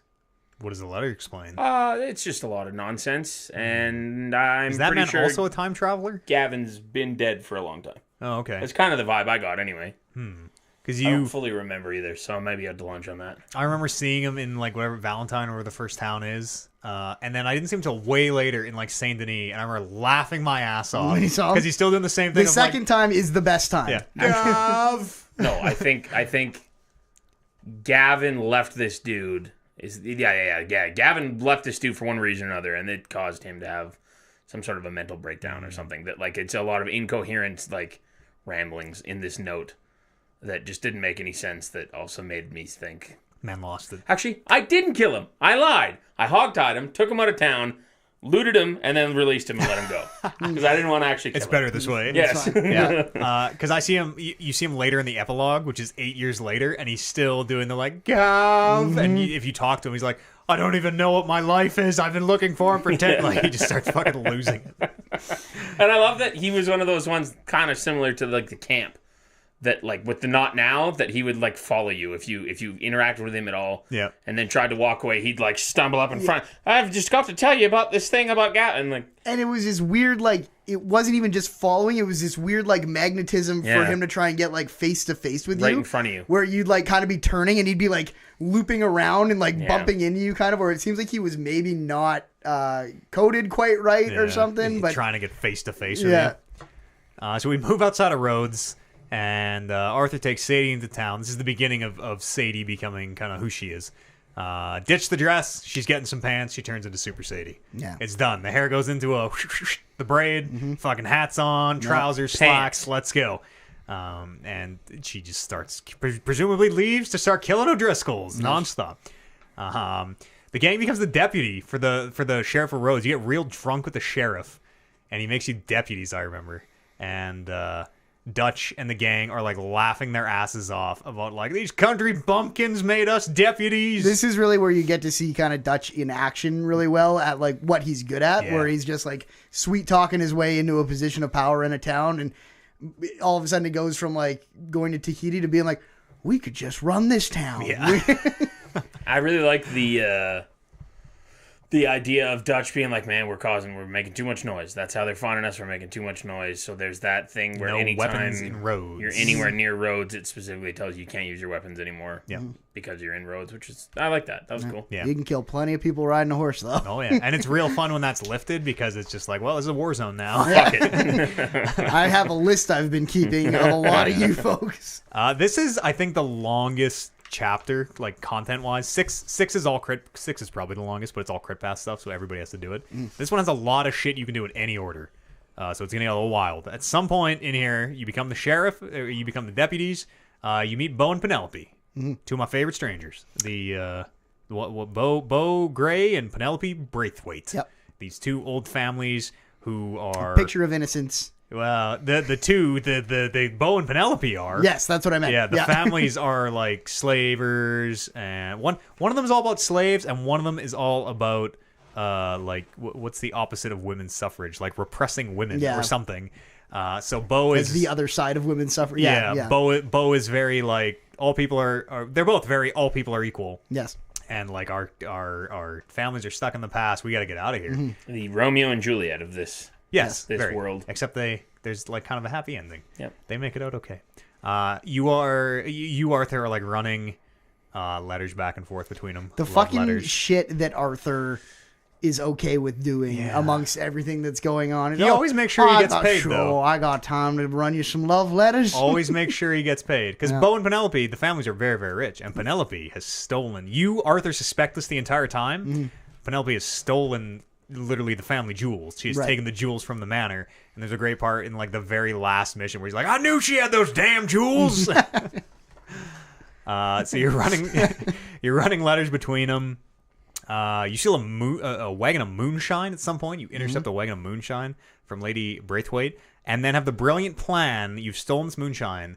Hosea comes up with the plan that we're gonna bring it to her. We're gonna say that someone else stole it and we recovered it somehow, and we're gonna bring it to you. Like, hey, we're friends. We brought you your moonshine. Maybe you pay us a little something for it.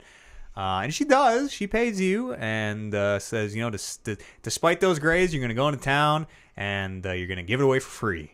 And there's a great, like, it's like Arthur becomes like a whiskey representative where he's like pouring shots for people. Like, it's smooth flavor. Like, he's really selling the And whiskey. there's like a lot of button combination. Like it's well mapped to the controller. Yeah. And then the Greys. Also, you're a mute or something, I think. Oh yeah, you're not supposed to talk. Are Yeah. you? Oh, that's Or he's right. Like, he beat the shit out of our mom or killed our mom last week it's or something Hosea like that. who's selling everyone on it, I Yeah. think. Tells and you then, you're totally Yeah. can't speak and killed your mother. But or he something. pours a mean drink. Yeah. and you can like one of the things is you have like the stick so you can just like move the bottle up and Oh, down yeah. while you're pouring. Yeah. Yeah. And I just love that, like, Hosea's talking about, like, yeah, he killed his mom or his wife or whatever it was. And that, like, the people there are like, oh, I think it was that's so our funny. mother or something. Yeah. Yeah, because you were supposed to be brothers, right? Yeah. And that, like, at this time, people are just like, oh, that guy killed Yeah. his mom. Oh, yeah. That interesting you bring that up. They made like a whole little mini bartending mini game for just this like one I was little really 5 into minute it. thing. Yeah. Oh, yeah. The Greys, the other family, gets super pissed and they show up and there's a great big shootout and If you haven't noticed, you shoot your way out of almost every mission in this game. yeah, pretty much everything ends in a shootout. Yeah. You make it out and Hosea talks about okay, we're going to return the remaining bottles here as a peace offering. We got to take these back to where we stole them from originally, and it's suddenly plans are on plans are on plans, and it gets to a weird spot where like Dutch and Micah are playing the two families against each other. So is Hosea, but he has his own independent circle of planning and is not talking with Dutch and Micah.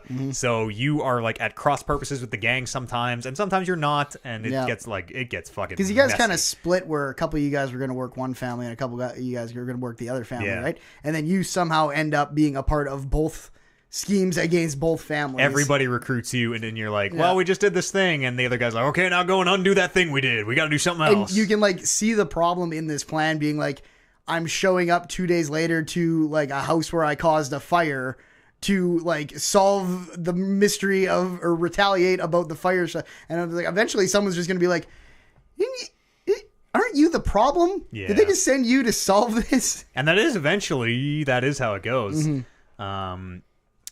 Mr. Gray, he's a great man with a mustache and a heck of a lot of racism. He lets you know about some horses the gang could wrangle from the Braithwaites. So you do.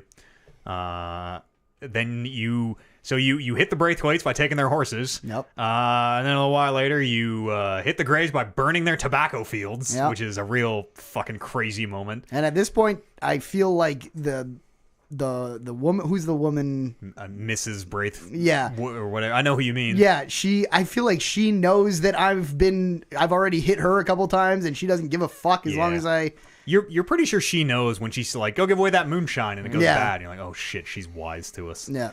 At some point in here, Trelawney is introduced. He's great. I love Trelawney. Yeah. Arthur, dear boy. He gets taken by bounty hunters, and you go and rescue him. It's that great mission where you end up hiding in the bounty hunters are hiding in the cornfield, and you got to hunt them down. And that was real dope. Mm-hmm. I lost my spot in this 6-page. You do rescue Trelawney. And it's kind of, he's a smooth talker. He's not a man of action, but he sets up deals. Can we trust them? I don't know. He's got a great... Well, he's very New York. He's the New York guy. He just disappears in New York for weeks on end and then shows up back at camp and no one asks any questions. Yeah. I really liked him. Did you guys see the thing with, I know we just said her name and I'm trying to find it, the main lady, Mrs. Braithwaite? The daughter that went crazy? Oh no! So there's a Penelope. They're not referring to Penelope, are they? maybe Penelope's she Juliet believes, and Romeo. Yeah, and she Juliet. believes in women's suffrage. She's gone no. crazy. There's another. So her sister then Oh shit! went crazy, and there's literally a character chained up in like an outhouse in the back of their house somewhere. Oh shit! Really? That like if you get close to it, she's just like muttering random like she counts, but it's like 1, 7, 13, Oh, God. 45. She's The numbers. I bet it's the lost numbers. numbers. That'd be so and good. it's literally like it's an outhouse with chains wrapped around it, and you can't see her unless you kind of like glitch in between a crack, and you can kind of see a character that looks like she's got a hair lip or something. Every time we hear about one of these things, in GTA how it was like a 56-step process to make the aliens show up of like, go here on this mountain at this time, do this, bring it on. Every time we hear one of these things, I'm so convinced that this is like step 900 in some crazy, like, make the UFO show up. It's like, okay, you gotta go listen to her, you gotta hear the numbers, and you go to this place and you plug in the numbers, and like, there's always 3 some... years from now, somebody's gonna find something else. Yeah, there's always some giant grand conspiracy theory Sure. in every Rockstar game. Sure. It's one of those things that makes this very much a good game about like getting out of it what you put in. Because for me, it's like I hear all this stuff, and the first thing I think is like, Well, I didn't do that because they didn't really direct me. Like, they didn't give me any direction to go do that. Yeah. But I think maybe the game developers are just like, well, that's not for you then. Yeah. We're not gonna show you where some of this neat stuff is. It's for the people who are like, I have no reason to go wander around the back of their property, but I'm gonna go do it. No, or like the people who are like, why would you stand here and like shoot in rhythm to her count? Like it's always some obscure, ridiculous thing of like, how the fuck did you figure this out? Yes. And I'll never figure it out, but it's fun to hear about it when they do. It to me was just kind of another telling of the time where people born with any sort of mental challenges or physical, I guess, challenges as well were kind of shunned or kept secret or put them away. Yeah, it was an embarrassment in a way. There's also, they imply there's a lot of inbreeding in the families because they are so hoity-toity. Gotta keep the line pure. No mixed blood, all that. Did you meet the brother-sister married couple? I don't think. Are they strangers? Yes. I don't think. Oh, that was a good mission. I don't know if I did. They just they invite you in for dinner, and then you go in for dinner. I did. It's like a Harold and Kumar thing. Yeah, they drug you. And then yeah. I know there's that one too, where the crazy guy drugs you, and then you wake up. Yeah. And you're like, what the fuck? And it just turns out they're happened? brother and sister, and they're gonna eat you or something. Yeah. Gross. Yeah, that was that was a totally random thing. I just walked into that house, and he's like, "Hey, come on over, have a drink." I was like, "Okay." Literally walked into a random house. I was just here to rob you, but whatever. Catherine's daughter is the one that's locked up. That's the main lady. Where are we? Bill and Karen at some point here recruit you to rob the Valentine bank, which I think is hilarious. Karen is a drunk and Bill is fucking useless, and these two useless people are like, "We got a plan, or we're gonna rob a bank. Come on!" I never got more excited than when Bill had a plan this whole game. I don't think. And on the way out, I kept writing Hosea. On the way out, Air Strauss. What's that? Oh, that's the crazy lady. Oh fuck. Looks like Mach. A little bit, eh? Like it looks like one of the Avatar aliens. It's Yeah, like, a little bit. Yeah. On the way to rob this bank, Air Strauss tells you, "Hey, Thomas Downs has died. You don't know he had tuberculosis, but he's died from his tuberculosis. The debt is passed on to his wife and kids. Like, come on, Arthur, let's go fucking collect here." Nothing. This didn't do anything for my my oh no. This did not hit the oh no button for me yet. No. The oh no button had never been hit for me. Oh, okay. There's a point later where, did you guys send Strauss away from the camp? Did you run him out of camp? Yeah, that was it for me, where I'm like, wait. Okay, yeah, Arthur's put it together, and now I've put it together. So you go and you rob the bank. You get to choose if Karen either plays drunk or plays the harlot. I chose harlot, which was really funny, where she like sweet talk, like, "Oh, big strong gentleman." I think I did too. I don't remember. I think I might have picked the drunk. I'm No, very curious to see how they both go. I might have done that. I think I did. I feel like Harlot, because too. she comes up and says, "I play a really good drunk." Yeah. And then I was like, okay, I want to see the other one. Yeah. Yeah. What we know you play a good drunk. Yes. Yeah. you play a good Quote, drunk. end quote. The writing or the robbery goes well. Everything kind of goes according to plan. On the way back, Arthur detours to the Downs homestead, and they just shit on him. They just fucking shit on him. The son is like, "I'm gonna kill you" or something, which kind of gets Arthur's blood up a little bit. At first I thought it was gonna be like, okay, I absolve you of your debt. But no, the son sort of challenges Arthur, and he's like, "Revenge is a fool's game, boy. Like, pay me the debt, and I'll be gone." And they do. They pay their debt. So this was an ironic moment because I saw this and I was like, I wonder if this kid kills me. Oh, that's not half wrong. Yeah. I want to try and see how much the actual debt was for. Handful of dollars, whatever it was, Yeah. like $20, $50, something like that. I don't know Yeah. if one death in this entire universe was worth dying for based on the amount of the debt was. No. So you go and you have that moment. You get back, and Pearson, I wrote at Micah's prompting, question mark. He tells the gang that Colm wants to make peace. He was in town. He heard that Colm wants to make peace and parlay. Yeah. How the fuck would he hear that So- if not from Micah? And I get not to get only a point or so ahead, but when all this is settled, this kind of arc and everything that happens, you eventually go back and interact with Micah for the first time. And I thought that this was leading to you fucking set me up. I'm gonna like, you're insane. You're the problem. Like, I thought this was Micah's turn. Yeah. but no one ever calls him out on it. No one calls him out on it. Not even really Arthur. No. Arthur was basically like, He calls your Pearson job, an idiot, yeah, basically. he's like, the job was fucking poorly planned. Yeah, like- stick to being a cook, basically. yeah.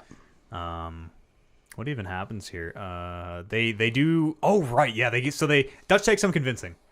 At that point, Dutch is like, "Nah, fuck him. We're gonna kill Colm. I hate Colm. I can't forgive what he did to me."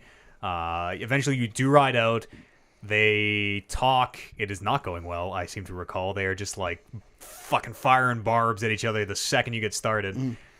You're watching all this up on the mountain with a sniper rifle. Yeah. You think you got the drop on him. You're like, all right, Yeah. like at least we're gonna kill Colm. No matter what happens here, I got my sights on Colm's head. Yeah. Somebody gets the jump on you and knocks you out, which I was just like, oh, like this stopped feeling like a video game, and this is fucking real. Yeah. Like, uh-oh. And like I said, this was literally, as soon as this hit, I was like, Micah's the problem. Yeah, because how would they know you're up there? Yeah, like exactly. There's This whole thing seems like Micah being involved is to set us up so that they could take Arthur. I totally agree, which makes me think Milton lied about when Micah ratted out on you later. But anyways, somebody sneaks up on Arthur, knocks Arthur out, and there's a great part where you're on the back of the horse and you actually manage to get off. You like kind of struggle and you manage to escape. I was like, oh fuck, we made it. Nope, they get off the horse and just hit you with the butt of the rifle. that moment where you're like running away and they're like, "Hey, he's escaping." And you're like, "Oh fuck, no, I can't run or do anything right now." And then the next time you wake up, you're hanging upside down. You're strung up. You got a wound in your shoulder. You have to do the like swing side to side and get yourself off. No. The old video game exit, they call that one. Yeah. You stab that fucking hot piece of metal in your shoulder, which I don't think that's how that works. Enough but fiction has told me that it does. You can, it's cauterize it. cauterizing. Yeah. They say the wound is septic, so he fucking heats a thing up and like sticks it in and pours the gunpowder, does the old gunpowder on the wound and light it and seal it up. And you escape and you get back to camp. You make it out yourself. Nobody saves you. Yeah. You get back to camp and Dutch is there. Like, what the fuck? What the fuck happened that I got captured and you guys made it out okay? And you are here not rescuing me. Yes, like what happened with Colm? And they're like, oh, don't lose, have faith, Arthur. I think is probably what he fucking says. And so already it's like, okay, maybe Dutch doesn't have our best interest at heart here. Will not be the last time Dutch does not save us. Yeah. Bill, a little bit later, he tells Arthur that he tells Arthur that Sean and Micah are running. Bill, Sean, and Micah were doing security for a great job. Arthur, we need you with us. Arthur immediately gets a bad feeling about it. I can't. What are they doing? They're in town. They're like walking through town. And Arthur does the old like, I got a bad. Boom! Sean gets shot. Sean's dead immediately. He was like, and Sean was saying something when he got shot, right? He was saying, yes. yeah. I can't remember what he was mid-sentence. saying. Yeah. And just out of nowhere, and it's like clear. It's like in the head. It is clear that Splattered. Sean is fucking gone. Yeah. And they have no time. They have no time for the dead at all in this game. And I sort of love that of like, people are just gone. People are just gone. They barely even talk about Sean after that. No. That being said, apparently there is grave sites for every person that dies. Is there? Yeah, shit. scattered That makes around, sense. I didn't like know close that. to where your camp was at the time. Yeah. Sort of Oh thing. no, I did find somebody. Yeah, I remember finding someone. They say some. I don't think it was Sean. I think it might have been Lenny and Hosea when that happens. But they say during the thing that they're like, we'll bury him. We'll bury him nearby. Yeah. So Sean gets deaded. The gang escapes the trap. Arthur is fucking pissed. Again, he is kind of mad at Bill. He is not like he's mad at the planning. He is not. He does not suspect a rat. He is Right. not too suspect yet. And then Jack goes missing. They get back to camp. Jack is gone. People are freaking out because Jack is missing. The gang. This is a great part where the gang walks into Braithwaite Manor and like everyone is on the same page. Just Dutch like is 10 of them lined up walking like, towards we them. don't take boys. Like you cross the line. You go in there. They fucking burn that mansion to the ground. Yep. You kill all of Mrs. This is a Braithwaite's fucking sons. fantastic mission. Specifically when you're going towards the manor, and there's that big wide road, and it's all of you riding for the first time. Yeah. Everyone is riding, and you're Yeah. actually controlling it. You're and on you the- feel like you are the baddest person in Yeah. the world. And you are like super on the same page because Yeah. I It's a kid. love Jack at that Oh, point. yeah. I'm like, you motherfuckers. Yeah. You don't fuck with kids. It was a really great moment. You kill her. You kill Karen Braithwaite, I think, right? Do you leave her Nope. alive? No, you leave her in the burning building, don't you? Building's burning. You leave her out front. I wonder whatever happens to her. She like screams. She seems like she's going fucking crazy. I remember that a really good shot of like house on fire behind her, I think, and you like coming down the laneway or something. If you go back to the house, her burned corpse is in the middle of it. Oh shit! She crawled her way back in there and then died. That's fucked up. Yep. You can also loot that corpse. Oh, good. And there's a really expensive necklace or something that she had. That makes sense. She's a rich lady. I knew she had them jewels. I know them jewels. She before you leave, she eventually cracks and she tells the gang that Angela Bronte took Jack. She basically told Bronte about Jack and where to get him and everything. This is really where I start seeing, and it's funny because this happens below my lowest point in the game, but this is where I start seeing how long this is going to be. Yeah. Like when it when I got kidnapped, I truly believed. I was like, okay, it seems like we're kind of in the end game here. Yeah, getting there. And then I hear Chapter 3. and then I hear another name shortly after getting out, and I was like, okay, we haven't even met the next bad guy yet. You get back to camp. So this is like, it's such a great mission because all this is happening. The emotions are so high. You get back to camp and the fucking Pinkertons are waiting for you. And again, they offer you a great deal. They say specifically, we will take Dutch. We just want Dutch. Y'all can go free. You're absolved of all your crimes. We just want Dutch. But nope, loyalty first and all that. Fucking get out of here. The gang sends them away. And they look to move camp. And the Lemoyne Raiders then show up and attack Shady Belle. Because fucking why not? Everything's going bad. Kieran is at some point in this chapter gone missing.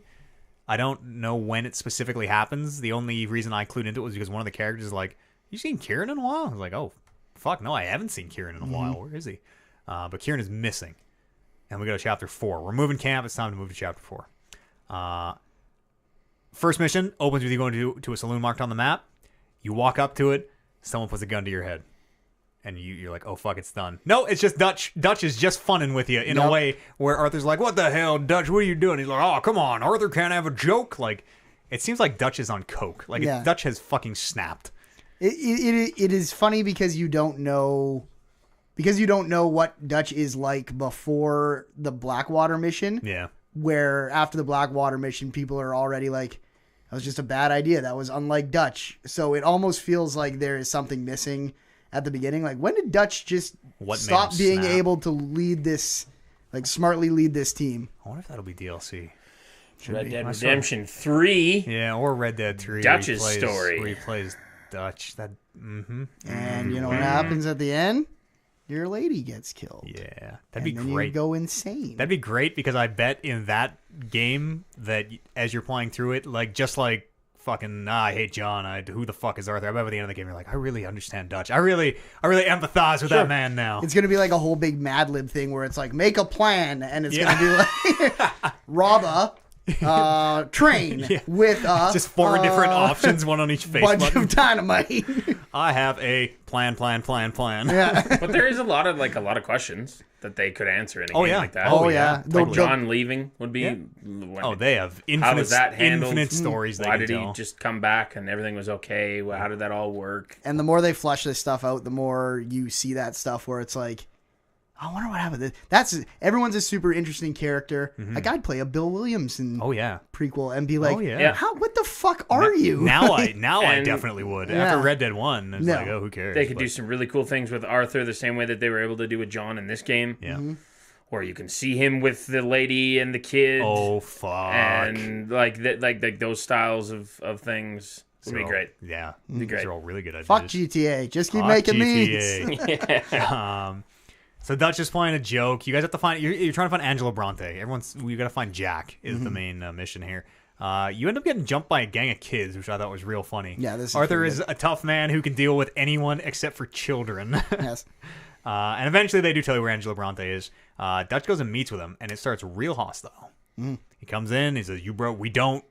I think he specifically says like we don't go after kids or something. Like kids are that it's a step too far. You've crossed the line, mister. And then by the end of it, Dutch is like schmoozing with him, right? And Angela Bronte kind of like, well, go deal with these grave robbers for me, and I'll give you Jack back. Tell you where he is.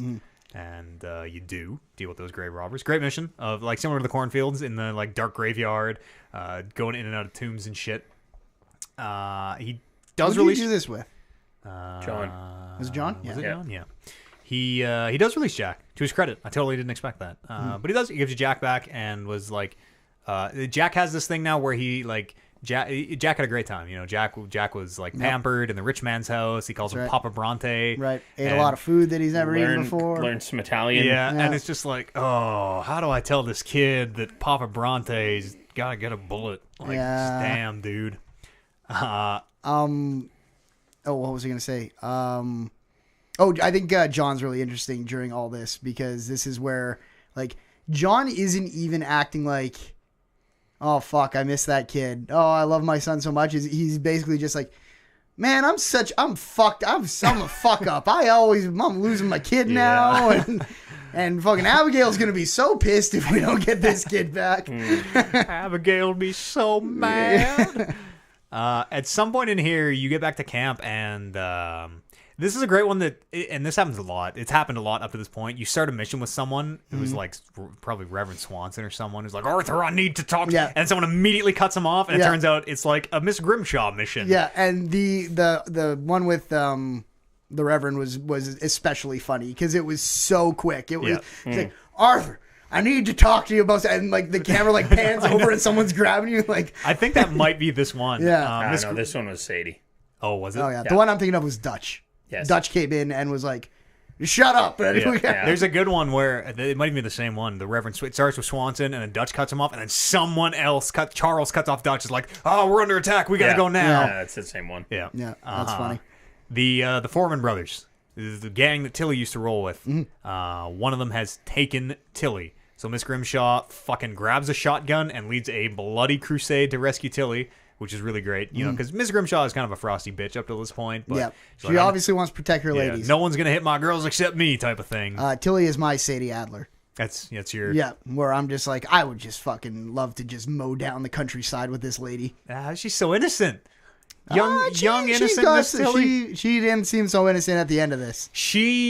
You have a choice at the end to either kill or spare the Foreman brother, and Tilly wanted him to be spared. I, voice of reason, was like, we gotta just end this now. I've seen this too. I let him live because Tilly. You did the other one. I let him live. Yeah. Oh yeah. Okay. But I was upset that she didn't want to. Right. Gotcha. Okay. Like, oh, why? I want to kill this guy. Yeah. And you want to kill this guy. Yeah. Did you let him live? Oh yeah. Yeah. Did you get the? It was Tilly's call. Did you do the bounty in the epilogue where you go after this Foreman brother? I think I did, and I don't think I knew it was the same. No, you taught. There's like a whole dialogue thing where it's like, you said, said stay away from Miss Tilly, and we did. Was it the? It was the one probably way out in this side of town, eh? It was the bounty. I think it was in Blackwater, maybe. I did the one in Black because there was only two, I think, and I did the one in Blackwater. There were more than years. There were a few. It kind of you could do Saint Denis. You could do some of them as okay. Arthur If it was well. in Saint Denis, I did not do it because it was too far away from where the entire rest of that epilogue was happening. Yeah, I ended up doing all the bounties, and eventually they're like, "We're out of bounties. We can build a city, but we can't afford to keep it safe or whatever." Like they always tell you when they were done on bounties. Right. Well, and I knew there was a bounty. Like I said, it was just too far away for me to go get. But I thought that was. I guess if they were all in Saint Denis and they all came off after that one, then maybe there weren't any. But I was like, I thought I had done. Like, I did a ton of bounties with Arthur. I did everyone that popped up. So I was like, maybe there was just... I used up most of them, but... Yeah. I don't know how that system works. You can... one of the bounties, if you spare him, is to get this Foreman brother. And he even says, like, you said leave Tilly alone, and I did. I was true to my word. And I was like, well, I'm bringing you in for a different reason. I'm bringing you for the bounty, not for that. Which is kind of cool. I spared him. Angelo invites the gang to a party at the mayor's house, which is real fun. You gotta go buy a suit, you gotta go get a haircut, you gotta get your beard trimmed. Bad timing on my part, but I literally bought a brand new suit right before this mission. And then was still wearing it, and they're like, oh, you look like a piece of shit. You're not gonna wear like, that. This is the fancy suit. It literally is called Fancy Pants in the book. This cost wearing me them. $12. Fuck you guys. I got my hair cut. No, I didn't get my hair cut yet. I bought the stalker hat. Ah, yes. Right when I got to Saint Denis, and that was the hat I wore for the rest of the game. Oh, really? I loved it. Real nice flat brim, real tight look. I wore that one too a lot because it looks a little bit like John's. I thought a little bit. Yeah, it doesn't have any curve to it. Yeah, kind of good flat brim. Where are we? You're going to a party at the mayor's. You're going to schmooze with high society. Mm-hmm. You bust into the mayor. You steal the mayor's ledger. Yes. Which starts a whole stranger side mission with him. Which I sort of don't. You do shit for him and his handy, not his bodyguard, his adjutant, whatever, his assistant man. Seems like a butler. Yeah, kind of. Yeah. Sort of turns on him, I remember. He's the mayor is a little unscrupulous in a way that Arthur is okay with, of like, let's go shake these guys down, and that guy is not okay with that. And eventually you punch him or something. He's gonna tell the mayor's like, my man is gonna rat you out, so you go and find him and you punch him and you bring him back to the mayor, and he's like, what happened? I can't. He's like, oh, you just had a little fall, buddy. We're just bringing you home. And I think you strong arm him. I let the guy who's going to take down the mayor go because I wanted to see the mayor go down. Was that a choice? Yep. Yeah, no, you had the At choice the to end. do that. Oh shit, I didn't know that. You were outside, but I also the guy I like helped it the mayor was the it whole wasn't the butler dude who kept letting me in that I was dealing with. It was some other guy that I had gotten. I'd gone after somewhere out in the world. And he's like, oh, I got stuff on the mayor. I gotta take him down. You gotta let me go take him down. And I'm like, yeah, I'll let you take him down. I don't actually like the mayor very much. I am just doing this because it is missions and money. Oh, did someone else become the mayor? What happened there? No, nothing ever came of it. Oh. But it was, I wasn't sure if it was because nothing ever was going to, or because I wrapped that very close to the end of the game and maybe you then went to needed more. do story stuff and finish the game. Yeah, I did it. I helped the mayor, and he gives you like a book or something. He's like, here's a book on farming. It's worth money. And I read it, and it's something about like burn the bones of your animals and put it in a barrel and piss in it and all this weird stuff. This game is for you. Yeah, this game is for me. Also, the journal. Just side note, The journal's great.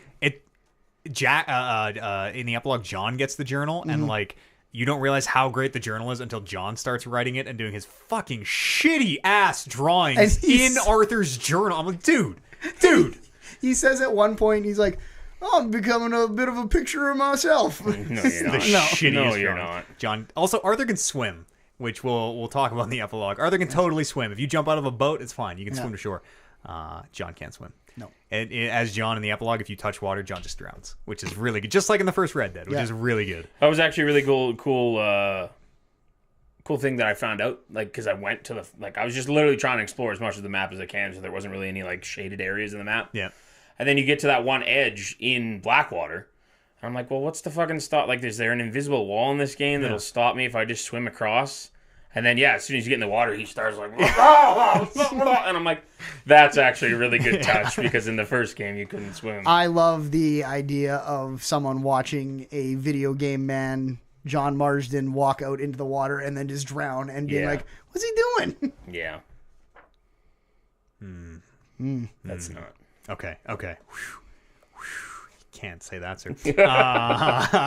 Wow, something popped up on our live chat that might be still my beating heart. I was fact checking that. I just about had to stop this show. It's a good troll job. Real good troll job. Yeah, well done. It's like that man knows us. Yeah. So where are we here? You get old Jackie Boy back. 6 pages of notes. I'm finding my spot. You steal the ledger. Still thinking of Betty White. Yeah, I am, truly. Trelawney and Hosea recruit you for the riverboat job. There's a high-stakes casino, basically, on the riverboat. There's going to be a lot of money that you're going to break into the vault. And part of how you're going to do that is win a shitload. You're going to rig a poker game, a high-stakes poker game, which is super fun. And you're going to win so much money, they're going to have to take you back to the vault to get that money, and then you're going to fucking spring the joint. Yes. And the German, what's his name? Strauss is like sitting in your line of sight because he can see the man's cards behind you. Yeah. Is signaling you of like how to play. And immediately they present this like just any other poker game of like you could make all your choices if you want. The game goes exactly 3 hands. Is like hand 1, everybody goes all in and you have shit cards. So I'm like, well, I'm gonna fold, I guess. This could have been done way better. Like it's such a cool idea that I wanted it to be like. I wanted a little more work to be put in it because I agree with you where I was like, when I heard this idea, he's like, I'm going to be sitting behind you. I was like, oh, this is going to be fucking sweet. Yeah, it's very on the rails in a way that I It was too quick. Disappointing. It is. There should have been a lot more like, oh, waiter stepped in the way and now he can't see what the cards are. What the fuck do I do? Or like Strauss got like maimed and had to like lose them for a while, and then he like shows up right at the like at the turn, and he's just like, do it. Yeah. This mission ended up being less about the poker game, which I thought was a huge bummer because he totally is there. He'll signal you and they don't tell you what the signals are. So you're like doing a thing, and he like taps his leg. I'm like, Oh, I wasn't even looking at that. He was just like, I'm all in. He was like subtly like just like the slightest inclination of his head to me. Oh, was he? Unless he was also tapping his leg and I wasn't looking at it. He had one for call and one for fold. Yeah. And like they don't tell you which is which ahead of time. No. They're like, don't worry, Strauss will You'll signal know. you. And I'm like, does that what? I think There's no way they're different. and maybe it was just They because are. I was They staring totally at are. it. I can look it up. Like no, but like different for each of us. What Oh he was doing. no! But because I in the swear first- he was just nodding and shaking his head. In the first hand, he tells you to fold. The hand that everybody goes all know, in, yeah. he gives you like whatever the signal is like fold. But the kinda- first signal, you don't know what it is. So you're like, are my shitty cards good? Should I? He's giving me a signal. Yeah. But yeah, you fold. It goes down to 2 people, and then you go all in and you win, and then you go all in again immediately. The man like rebuys and is like, I'll take double or nothing, basically. All in again and you win. You To the put point- like a watch or something in there too. Oh yeah, his super He raises expensive his watch. watch, yeah. Which is up in the vault. On that hand, I waited just to see like what happens if I like just sit here and it's literally he just keeps sitting there and just like No. Starts Holds coughing. up a yes sign. Do it. You do go up there. You spring the vault. I had a great time on this mission, and it went pretty too. well, more or less. You end up shooting your way out, like all things. You get back to camp. Kieran rolls into camp. We finally found him. He's on a horse, thank God. literally holding his head in his hands. Well- it has been removed from his shoulders. Also, his eyes have been scooped out. That was a great moment. Yeah, that was a great moment because I'm like, oh, it was like, oh shit. There's where Kieran was. Found him. Oh shit, he wasn't an O'Driscoll. Like, oh no, we were shitty to him this whole time. Very Breaking Bad-esque. Oh yeah. The Danny Trejo on the back of a turtle Yeah. with the bomb strapped to it. And it was one of those moments of like, oh, fuck. Don't send me Damn ahead. it. Yeah. He rolls in, and then the O'Driscolls attack the camp. Sadie, you're kind of like, get all the women and children down type of thing. And you can't find Sadie towards the end of that mission. It's like, oh, she's out in the yard. I'm like, well, fuck, she's probably dead. I gotta go rescue Sadie, I guess. Nope, Sadie is out there, like, fucking just knifing O'Driscolls and cutting their heads off, and she really loves killing O'Driscolls. Gone Super Sadie too. By this oh, point. fuck. Ma Jin Super Sadie too. And again, that's like they're establishing, she can take care of herself and fucking just hates O'Driscolls. Goddamn O'Driscolls. Yeah. It's around here that you get introduced to Eagle Flies and Rainfalls. The two, I don't know what tribe they are. Shit, I should not. Wapiti. Yeah, we say Wapiti here, but that's not how they pronounce Yeah. it. Wapiti I think tribe. is how you say it. I think you're right. We meet them, and they say they give you a real good like the government moved us to this land. We signed all these treaties. It turns out there's oil on this land, so now they're breaking their treaties and they basically want to kick us off to get the oil. Cornwall wants to kick us off to get the oil. So that's a great spot for Dutch to be like, well, the right thing to do is to fuck over Cornwall. That's right. Basically. Always. Always. They ask you to steal proof the government's trying to kick them off their land, and you do. You go to that big oil refinery in Annisburg, and you not the first time that you will fight your way out of there. No, I wandered in there many a time before I had any missions there and got just slaughtered. I'm like, there has to be something good in here. It's red. I know, And then it's all like, the doors are locked. Yeah, and then just as soon as they see you, just mowed down. Yeah. The at some point in this chapter as well, Bronte has told you like, hey, here's an easy score. You know what? We're friends. You cleared all the grave robbers. Scratch my back, I scratch yours. The trolley station is gonna be loaded. Easy score, no guards. Dutch, of course, doesn't even think about it, which was the part that bothered me. Of like, someone even brings it up of like, well, can we trust Bronte? And Dutch is like, oh, he wouldn't lie to us. I'm like, oh, He yeah. just told the kid. Okay, right. Sure. Anyways, Dutch always thinks that he's got them wrapped around his finger. yeah, he always thinks he's one Yes. step up on everybody. You rob that station, and there is nothing in there. There's nothing. And Nary a nickel. you can see it getting worse and worse and worse. There's a great part where Dutch is like yelling the combination to the safe to you, and I love that safe cracking minigame, but you Me only too. ever do Yeah. it twice or whatever. Open it up. There's like $15, I think. I think you make out Yeah. with $15 total at the end of it, and it's a trap. Half for the camp. Yeah. No.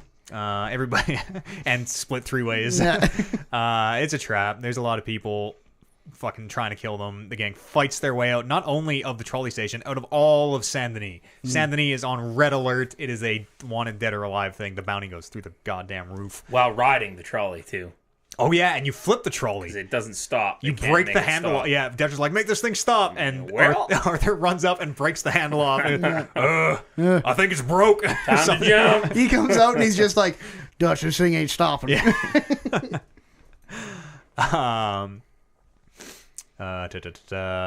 And then Dutch eventually gets the idea like, okay, Angelo Bronte fucked us over. We got to rob him. That's my plan now. Hosea says, no, this will be the end of us. And you can start to see this divide between Hosea, who is very much preaching reason and like, let's just think about things. And Dutch is like, no, we got to go. We got to hit it now.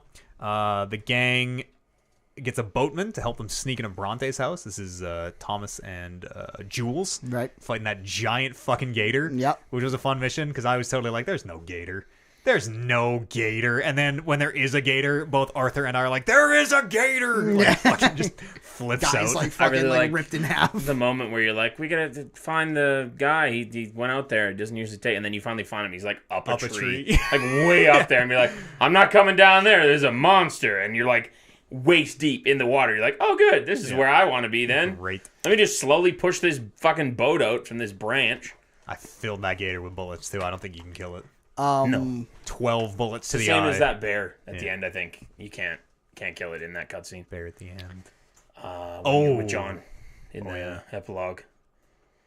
When you go to pick up that guy with Sadie, and there's that bear that kind of sideswipes you. Yeah, I vaguely remember that. Yeah, you can't kill it. Just so you know where my headspace was, this was when I was at my moment where I was like, I don't know if I want to play this game anymore. Not specifically this mission, but I remember falling asleep during this mission while I was playing. Not because the mission was that bad. I was probably tired, but this was, from this until the end of the island was really my low point. Where I was like, I will never understand somebody's ability to fall asleep during a video game. That blows my mind. It's got to be pretty boring what's going on. That's true. Yeah, that speaks to Special kind of bait. your give a fuck ability, I guess, at this point. And we lose a lot of it in this spoilercast format of like, we're just kind of hitting the boom, boom, boom, the key points. Because like, to exactly what Brando was saying, like, it was around chapter 4 that I got to like, okay, I got to stop hunting. I got to stop fucking fishing. I got to stop just playing for 10 hours and not doing any story. Because holy fuck, is this game infinite. You said this is kind of when you... Because this specifically, actually, now that I think about it, this alligator mission was the last mission I did before I went to Orlando. And you said this was about the same spot where you were kind of like, I could put this down for a long time. Yeah, I stopped even before this and took like a break for like a week. Yeah. Week and a bit, and then caught up pretty much to where you were. Like the day before you came back, I put in another 3 hours that got me pretty much caught up to this mission too. So on your week break, I also had a week break. So we all had our like break with this game, which I think you need because same. It's just funny that it happened at such a similar time. Yeah, and I think it's because you're coming down off of some big shit at the end of like when you get kidnapped, and you like I said, it hits that reset button of like, oh, I haven't met the bad guy of the game yet, and then you realize even after this, you're like, okay, Bronte's not even the big bad of this game. Like every like climax you get to, you're like, this must be the last one. This must be it. I totally understand the fatigue. And that's the thing for me when on my break, I wasn't playing any other games either. Like I was busy that whole week and just never, like I probably could have made time for it, but just never did. It was a weird thing of like playing video games all day for work and not playing Red Dead on the stream because everyone's playing it. Nobody, no spoilers.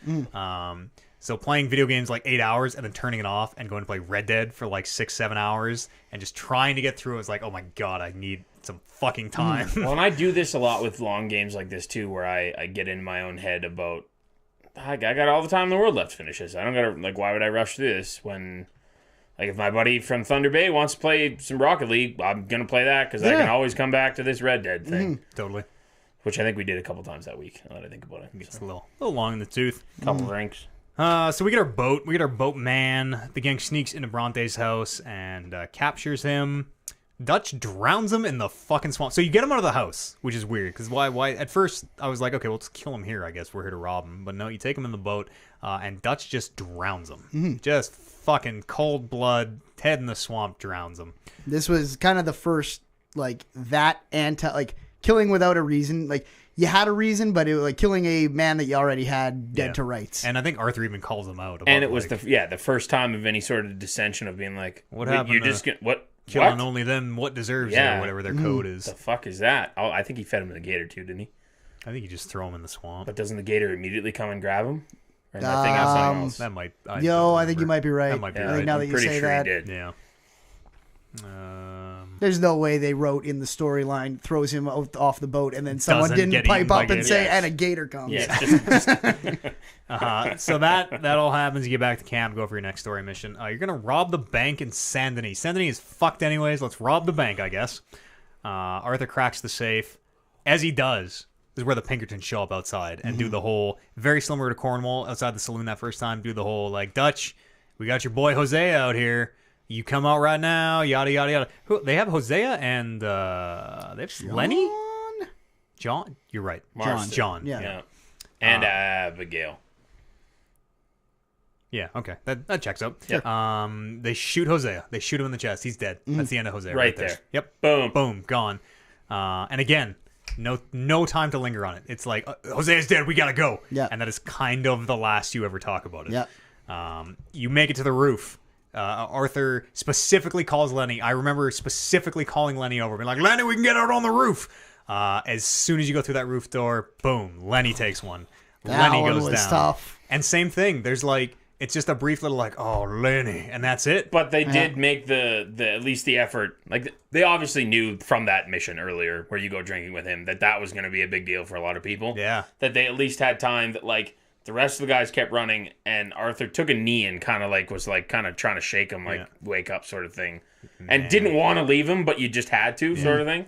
Which is Good drinking buddies hard to find. Oh yeah, and I like again I super appreciate how little how just like how valueless life is in this world. Of And just like people are gone like that. I think it really sets up the why do you never hear about Arthur in the first one very well, where it's like, because when these guys died, you fucking moved on. Yeah, because he was one of 20 people that died. Like whatever. Yep.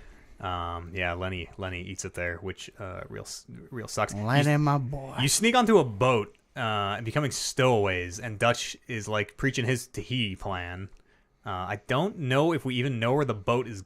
They must know where it's going when they're on it, because he goes and talks to the captain. I remember, But he bribes them to take them somewhere specifically. Yeah, it didn't was he? more at that point because they were on the run, right? It was more about get us the fuck offshore. Yeah, let's get So out of even here. if It's Dutch this knew, cold I don't bar. think we as players there's a knew. boat to New York or something. Yeah. But anyways, We there's did want to go up to New York. No, he still wanted to go south at this point, I think. Anyways, there's a storm and the ship capsizes, so it was just like it all of a sudden was like all these things out of nowhere of like, like Dutch was talking about fleeing to Tahiti.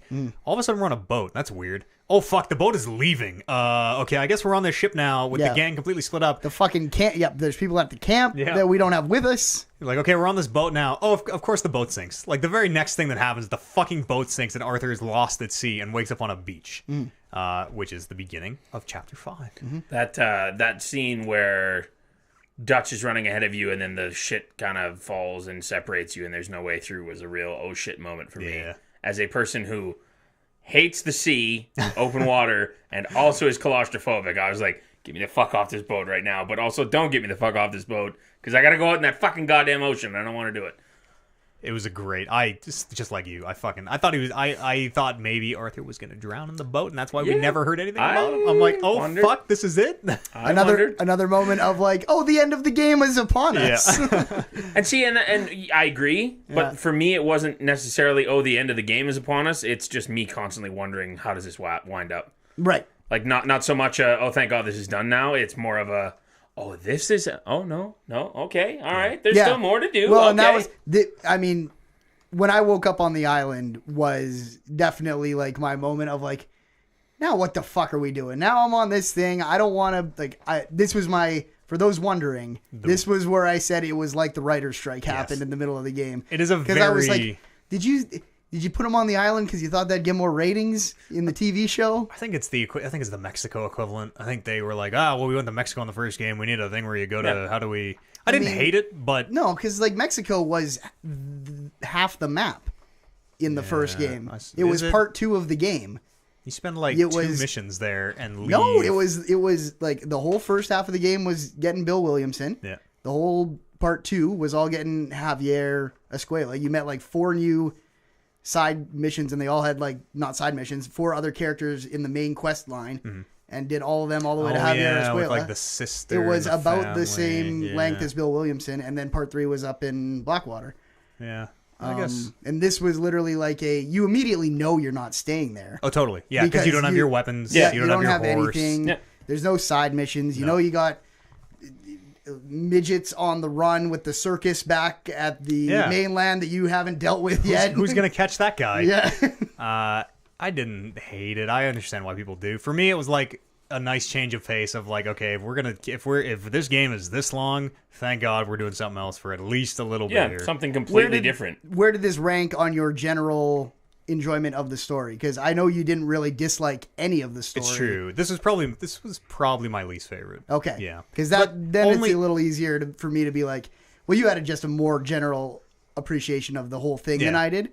So I think we are in agreement that this is maybe the weakest part of the game. Yeah. And like my biggest problem with it is that you meet characters like that and then you never hear about them again. It was like everything in this chapter is completely confined to this chapter. And I don't feel like I developed as a character out here. I don't feel like me and Dutch had time to, like, if they were putting us on the island because it was important for you to have like 10 hours of gameplay with just you and Dutch, because that was going to be part of what all went down in the end, then I'd be like, okay, they had to get us away from everything else because we had to fucking descend into madness together. Yeah. But then it was 2 missions and then we're like, hey, we're good. Let's go back to camp. Yep. Wasn't this where... Figured it out. Who gets captured here?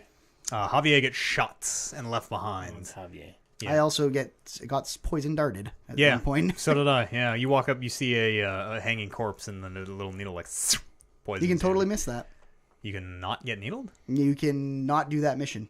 Oh shit! I didn't know Really? that. Yeah. Oh, that was like Because there's one of my I walked to a thing on the. It was a map. question mark, but it was a gold question mark for me. But if you go to the other one first, that's the mission that ends with you getting off the thing. There's more than one of true, those, because there was one I didn't talk about it and I meant to early in the game. It was one right before you put the oil drums on the track, where the mission before that you were supposed to go get the oil drum or the oil tankers.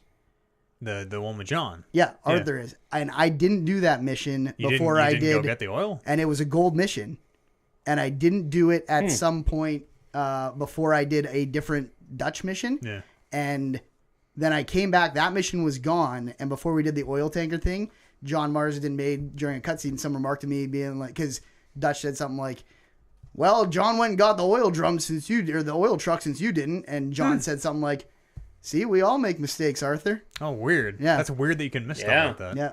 Yeah. So you wake up on Guarma. The chapter is called Guarma. You wake up on Guarma. You see a smoke trail. You happen to find Dutch and the others, which is like the most amazing coincidence. What even happens? You get captured. You get darted. You bust out. It's very, very by itself. Everything after the gap on the page is once you get back to Guarma or from Guarma. Back from Guarma, yeah. I don't think there's really anything like the takeaway for me was Javier gets shot and left behind, and there's no plan to go rescue him. It's Arthur who comes up with like, we gotta get Javier out. All Dutch is just like, have faith, just have faith, Arthur. Which is we're gonna start seeing a lot of this real soon. Yeah. You fucking fight off a boat with a cannon and a castle and bust Javier out and make your way back to. So you can go anywhere. You have a boat off the island. Dutch's great plan is we're going to go back to Saint Denis, because the last place they're going to be looking for us is the place they expect us to be most, basically. Yeah, because they're like, no one would be stupid enough. Yeah, exactly. I think he literally says that almost like, I'm stupid enough, Arthur. You head back to Shady Vale. This is right here. Okay, you head back. You get on the boat. You go back to mainland. It gives you the sepia Chapter 6 on the load screen. Yep. It's not really Chapter 6, unfortunately. It's a goddamn lie. But it is. Yeah, but if you go into the mission progress, mission, And quote the unquote, real- Chapter 6 doesn't start until way down. until after the dark business with Molly. Like, that's super weird. Like, that's obviously a glitch, or not a don't glitch, know, but like an yeah. oversight in like I- somewhere the mission listers thought it was a different Yeah. chapter break. Or like maybe it just like breaks out nicer like that, kind of. I'm not sure, because I remember being at that point and being like, "Oh no!" I'm people being like, "Where are you? Where are you in the game?" I'm like, well, I just saw the chapter 6 thing. I just started chapter 6. And I'm like, "Oh, so you know this?" I'm like, No, I just started chapter. And 6. when they do the chapter 6 title screen, Yeah. it's a great spot. Oh yeah, To do chapter 6. That would be a great spot to start chapter 6. Yeah. So I don't know why all these missions after fell under 5. I'm still sort of not convinced that I'm not crazy, because it makes too much sense the way it goes. Yeah. Anyways, you head back to Shady Belle, which was the town that got all shut up. You found a note to Dear Uncle Tacitus. I think this mission is called Dear Uncle Tacitus. And they say the gang has gone to Lakay, which is kind of by it's like a temporary camp by the swamp almost. I took a nice lady to Lakay earlier in the game. Knew Oh. exactly where it was. Well, fantastic. Because I didn't have a bear pelt on the back. Had room for her. Arthur finds the gang in Lakay. They tell him John got taken by the law. When that all went bad and the ship crashed and the shit went down, John got taken by the law. It's always fucking John. Yeah, man's in jail. Bill comes barging in, which is Bill is like He's never entered a scene without barging. so fucking belligerent and Yeah. angry and Yep. just like, because nobody said where they were going, right? Everybody Yeah. just split up and we'll find each other later. Bill comes, he's like, I had to ask all over town. Finally, someone told me where you idiots are. As soon as he fucking says that, someone brings up like, you said in town that you were looking for us. Boom, Pinkerton's attack. Like almost, he's like, God fucking damn Bill it, did not get appropriate repercussions for this stupidity. New. The Pinkertons attack everyone. You kind of make it out. Sadie tells Arthur, meet me in Saint Denis, because Dutch doesn't want to get John.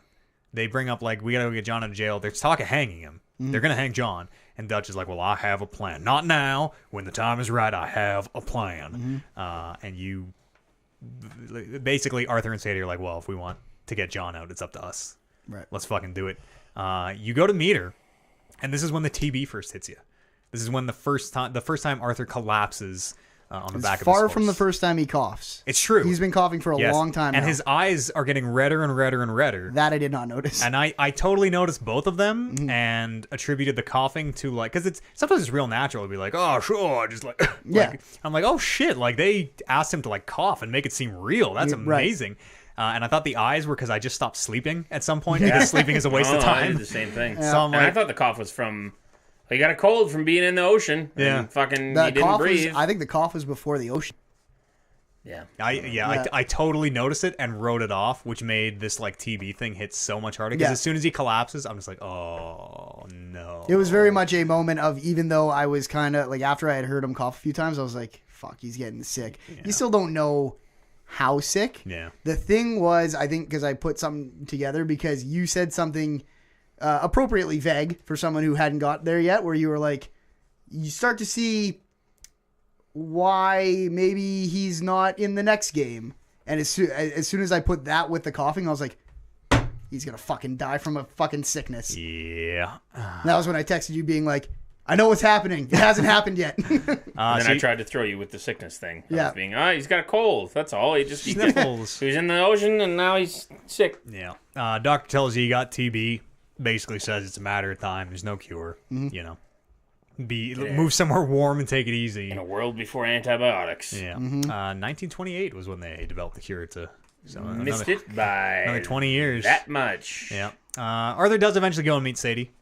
She has a great idea. She wants to go scout the prison in this hot new contraption, a hot air balloon. I feel like this is when Sadie starts having a lot of ideas. The hot air balloon's great. You Yes. like ride it up, Yeah. go look at the prison, get too close, the guards shoot at you. Well, she's having these ideas because in your absence, she was leading Yeah. the gang. Like Yeah. she was put in charge. Because it wasn't just you gone. She was, Dutch and everyone. is yeah, gone. you wouldn't say the de facto leader, but she was the one who stepped up. Took charge, Yeah. totally. So, Also, sorry, just to go back a bit to that thing with Bill where we were talking, where you guys kind of said Bill never really got the repercussions. To me, I felt like on a certain level, Bill was in with Micah somehow. I think he's just Where- an idiot, man. Well, because it's later revealed that this, like, Micah told them Yeah. it wasn't Bill that actually led these guys there. It was Micah. And that Bill is always with Micah on it towards the end of the game. It's the two of them together. That to me somehow Bill either knew and saw the Pinkertons and just said, okay, well, I'll just storm in there, and then it'll kind of look like maybe it's my fault to cover things up. I feel like for me, I was always like, Bill and Micah are definitely on the same side, but it always felt like Bill was following Dutch. Yeah, And totally. Dutch More than- was, Totally. and then Dutch was following Micah. I thought Bill was like, he is just literally too stupid to see like, oh, Micah is a rat. Because anytime you talk to him, he's like, well, what about loyalty, Arthur? And you're like, well, what does that even? That's not what I asked you. What does that mean? Also, throughout a lot of this game, especially during the dissension, it is very much like Bill is not saying a word against Dutch. Bill is Dutch, but Javier was so quiet for so much of the game that I was just like, in my head, I was like, oh, I love Javier. I refuse to believe that he's fucking sticking with Dutch, but you know he sticks with Dutch. Yeah, there's a couple lines to the end where it's always He like, picks well, what his about side. loyalty? And you're Yeah. like, well, I guess. So you meet Sadie, you do that balloon thing. You do see Arthur in the thing. John. John, pardon me. And as you're ballooning back, Sadie is being chased by the O'Driscolls she has been hunting this entire time. And you do like a fucking swoop down, try to pick her up, doesn't quite go, crash the balloon. I hit that bridge full speed when so I do went I. down there. Yeah, I did it perfectly the first time. I It never was struggled with that part. hilarious. Big balloon crash. I did more so on that mission than, well, not, I guess more so on that mission than others. I put myself really into the shoes of Arthur in that there's no way to experience a hot air balloon at that time other than a hot air balloon. And even those were very scarce. Yeah. Yeah. That, like, how many people would have ever seen the things that he was seeing from that vantage point? Yeah, Oh, yeah. there's Where a he's moment. like, oh, you can see Cam from up here. And, like, just like how fucking mind-blowing that whole thing would have been for him. There's a moment where they like burst through the clouds, Oh, yeah. and you can see like the tops of the clouds forever, and it's just like this like muttering sound, like, oh. Sure. Daddy's home. I will say, because I was inclined to tell you how low I got in this game between the coughing mission or the coughing reveal and then going up in this hot air balloon, I think from this point on, I was in. Okay. I was All fucking right, in. back in. Hooked. Yeah. You find Sadie killing O'Driscoll. She fucking hates him. She lets you know that Coleman's been captured by the government. They got him. He's gonna hang. Problem is, he's been like they tried to hang him 10 times or whatever. He's always breaks out. And they kind of foreshadow you're gonna make sure Coleman hangs. Arthur and Charles head into Murphy territory. They're looking for a spot to set up camp still. Shady Bell's fucked. LeKay is fucked because Bill led the Pinkertons there. So you're going into Murphy territory, which is the gang that is all about like flaying people and torture and mutilation, and they're real weirdos. They run at you with the knives, and they're super fucked. What's the guy who helps you build the house in the epilogue? What's his name again? Charles. Charles, when you're riding up there, specifically points out the fact that this actually isn't that horrible of an idea because the law won't even come up here because of how fucking crazy these guys are. Is that fucked. Yeah. And while you're doing this, you find a woman who is like captured and tortured. And it's very much like when you find Sadie. You're like, hey, it's all right. We'll bring you back. Take care of you. Arthur takes her home to Annisburg. This was the mission where I opted to throw the dynamite instead of stealth into the cave. So did I. Was another case of you can only stealth so far. And then we go to the point where like I replayed it so many times thinking I was doing something wrong and that the game was broken that I could perfect it, the whole thing, up to a certain point. And then you get to a point where there's two and the guy you're with is like, just sits there. I'm like, are you supposed to be telling me, okay, I'll go when you go? Because he's been saying stuff to you the whole way up the stealth sequence, right? And then I did eventually, after like 30 minutes of trying, I figured out a way to take them both down without getting caught. And then as soon as you take one step into their area, boom. 4 other guys that are like way down are like, oh, there's fucking guys there. Yeah. Sucks that you can't actually stealth your way through the whole thing. So Arthur takes her back to Annisburg, and then he gets back to LeKay's. You can say, like, listen, we found a spot to set up camp. Basically, we ran him out of these caves. Molly O'Shea, who's been missing since the gang split up, rolls into town, super fucking drunk, super loaded. Her and Dutch, they have a thing. In camp, they share a tent. You kind of see it off the cuff a whole bunch.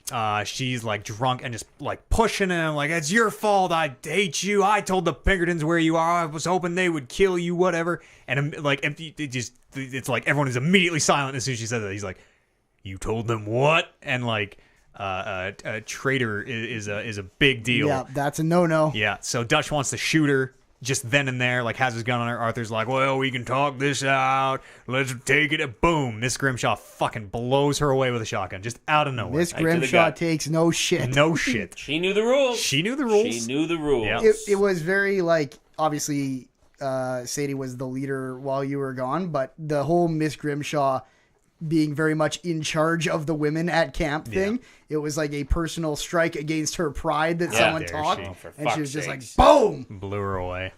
Great in hindsight to look back on that, knowing that she didn't actually, that it was Micah that told her. And that she did know the rules and told them that she had snitched, even though she didn't. She knew what the outcome of her saying that she had snitched was going to be. Yeah, that's really interesting. Why did she do that? I think she probably She was just just wanted done. to kill herself. Yeah. She And was just didn't want to actually kill herself. fed up with Dutch, and Wanted to see how far she could push it just to fucking... She's got nothing left at that point, right? And then that, I feel like, is when the Chapter 6 thing fucking should have went, boom, boom. But, nope. Nope. And then we do get into, like, the Chapter 6 proper via the if you're looking at the mission progress thing. Sadie and Arthur are going to bust out John. We know where he is. They go in and, like, try to find him and don't, and end up taking a guard. So the two of them This is fucking hilarious. in the fucking prison with, like, 100 guards. They end up taking one hostage, and it is the three of them, Sadie, Arthur, and the hostage in front of a wall of guards. untold hundreds. It's like, you're going to bring out John or we're going to kill this one nobody. And they're like, okay. It's like, holy fuck, that worked. Yeah. And you get John and you get out of there. One of my favorite lines of the game happens here when you and John, you toss the guy away, you start shooting, you run behind your first piece of cover, and John runs up behind you, and he's like, hey, was that you in the balloon earlier? I was like, I just Bullets are just fucking flying everywhere. John. There's fucking I cat. just picture him all on the around. chain gang looking up and seeing the balloon being like, I wonder if that's one of our probably. guys. Probably mine. Echoing across. And before this as well, you and Arthur and Sadie brought up to Dutch, like, we got to get John out. And Dutch is adamant. No, don't do it. I have a plan. When the time is right, he keeps saying. So you bring John back, and you warn him ahead of time. You're like, yo, Dutch didn't want to spring in you. They might... Basically, you be ready to grab Abigail and Jack and just get the fuck out of here if you get a chance. And this is kind of the genesis of this plan. Like, Arthur starts believing he should leave with his family because of this, because of the fact that they weren't going to go back and get him, and Dutch isn't going to be happy to see him.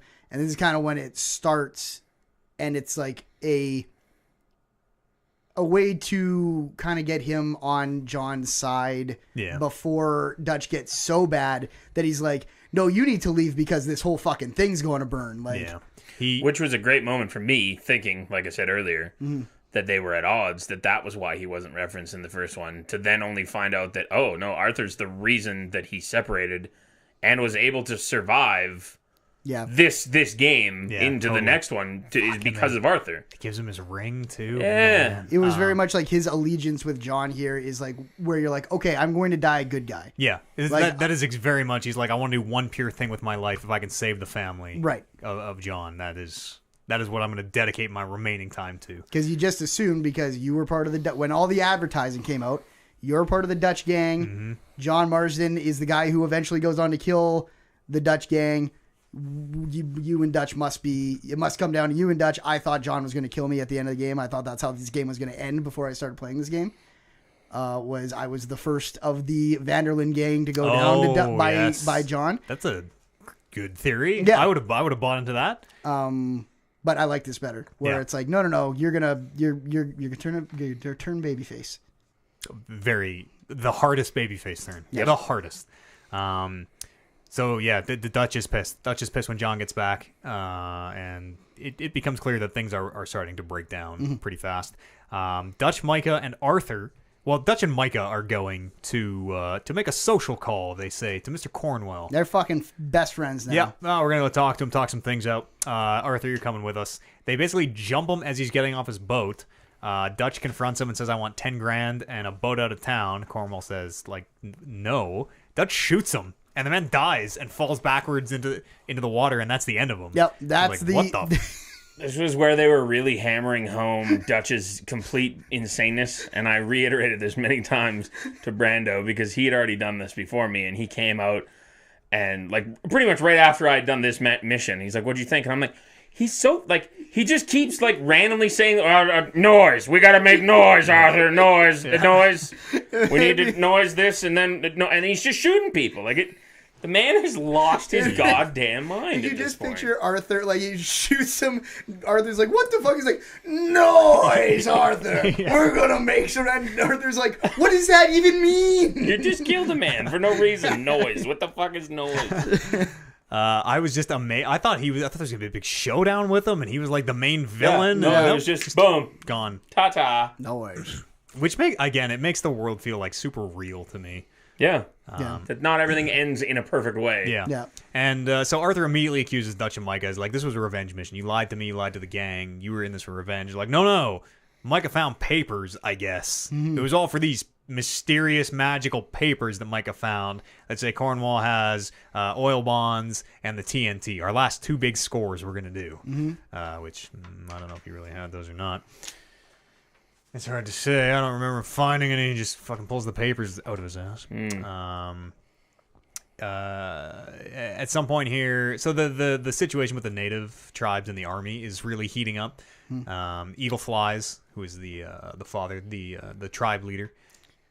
They came around to this in a very, like, a way bigger way, like, because you meet them so long ago outside that building where they're like, really early. We have like a city council meeting to go say our piece at, and then that just goes away. And I remember thinking, whatever happened to those guys? Yeah. And I was like, that probably comes up in a stranger mission or something. And then it's like, oh no, it is like one of the primary plot points of the end of the game. Yeah. They did a very good job of showing that battle between the Native Americans and the army. Totally. Of like the no-win we're happy to have you situation. here, but don't fuck us around like this. Like, this is our kind of last little bit of land, and now you're trying to screw us out of it. And he specifically keeps saying in a war that we can't win because we don't have those guns. We don't do that shit. That's not us. It's such a sad story. It really makes you sympathetic to that whole situation, especially like now. I mean, it's not that we forget about it, but it's just we're so far removed from that stuff now that like you don't even really realize how shitty that whole process was. It was only 100 years ago. Yeah, it's not that long. Really. Yeah. Oh yeah. Oh yeah. He does a great job of like saying like I've signed treaty after treaty after treaty, and they just break them and they break them and they break them. But I have to keep signing them. We can't fight a war, and now they want us off our land that they moved us here in the first place. And like, it's fuck, man. It's real shitty. Eagle Flies is I think they should say Rainfalls. I can never remember who's the son and who's the father. I think Rainfalls is the kid. Yep. Rainfalls, who is adamant. He wants to go to war. He's young and headstrong, and he wants war. He finds Arthur and says that one of the colonels from the army stole the tribe's horses. If they don't have horses, they can't hunt. If they can't hunt, this tribe will starve.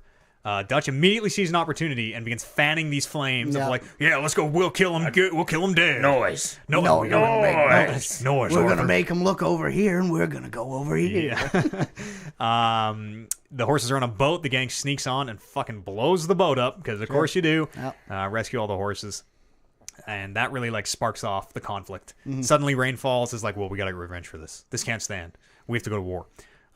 This is about when Micah starts giving orders. This is when Micah starts like divvying up tasks and be like, all right, Bill, you're gonna go with Cowpoke, and you guys get the TNT. And I remember John and Arthur even have like a little like, he really thinks he's in charge, doesn't he? This is what the fuck. I wanted to. Well, I'm sure I tried to shoot him in the head the first time he called me Black Lung. Yeah. Oh, I laughed my ass off. He even like big pictured me at some point because he's like, Micah, why the hell? And he's like, big picture, Black Lung. Fucking papa. Yeah. 1, 2. I was like, oh, if this game didn't have more story to tell, I would have ended you right now. He sends you and Bill to steal the TNT. Bill is initially going to cover you. And you're going to go in and interrupt the thing. Yeah, and Arthur immediately is like, nope, why don't you go play the drunk? Because only you can do this. Like, you're Bill the better actor. Bill is such a moron. And Bill totally bites. He's like, why, yes, you're right, I am. Yeah. And Bill goes, wait till you see this. Like, no one plays you are dead. the better shot. Dead like me. Yeah, Bill goes and plays dead. You do get the TNT pretty cleanly, actually. And Micah tells John to go plant it on the bridge. The army is going to be bringing reinforcements on that bridge. We're going to blow it up. Arthur and Eagle Flies. Well, this is kind of happening in the background. They're going to go to Eagle Flies knows Arthur is sick, and he's like, let's go to my sacred place. It's a place for healing and reflection. And he picks you some herbs along the way. And this is when Some you can Eastern medicine. Yeah, American ginseng and Molly arrow or something. Yeah. Which you could never combine. He's like, oh, can you? I don't know, because Arthur was like, these will combine real nice. And I spent an hour being like, I never figured TB it out medicine. How do I? I don't think I crafted a plant into anything the entire time I played that game. So when you get to that sacred place, it turns out it's been burned. The army has burned it. They have stolen. It is literally the peace pipe, the chanupa. Which sucked for me because of the way that I came at this. I rode right through that to get to the thing, and I'm like, why the fuck is this? Why it's all burned to shit and weird? As you're walking back, you're like, oh, I should probably tell him. And then he's like, oh, we'll go to our sacred place. I'm like, oh, cool, that sounds great. Then we get there. I'm like, oh, I knew. I saw this earlier. What a surprise! Whoa. Those bastards. I felt really bad for him. He really liked his chalupa. Yeah, his chanupa. Chalupa. And the way Arthur says it is great too. I'll get your chanupa. Yeah.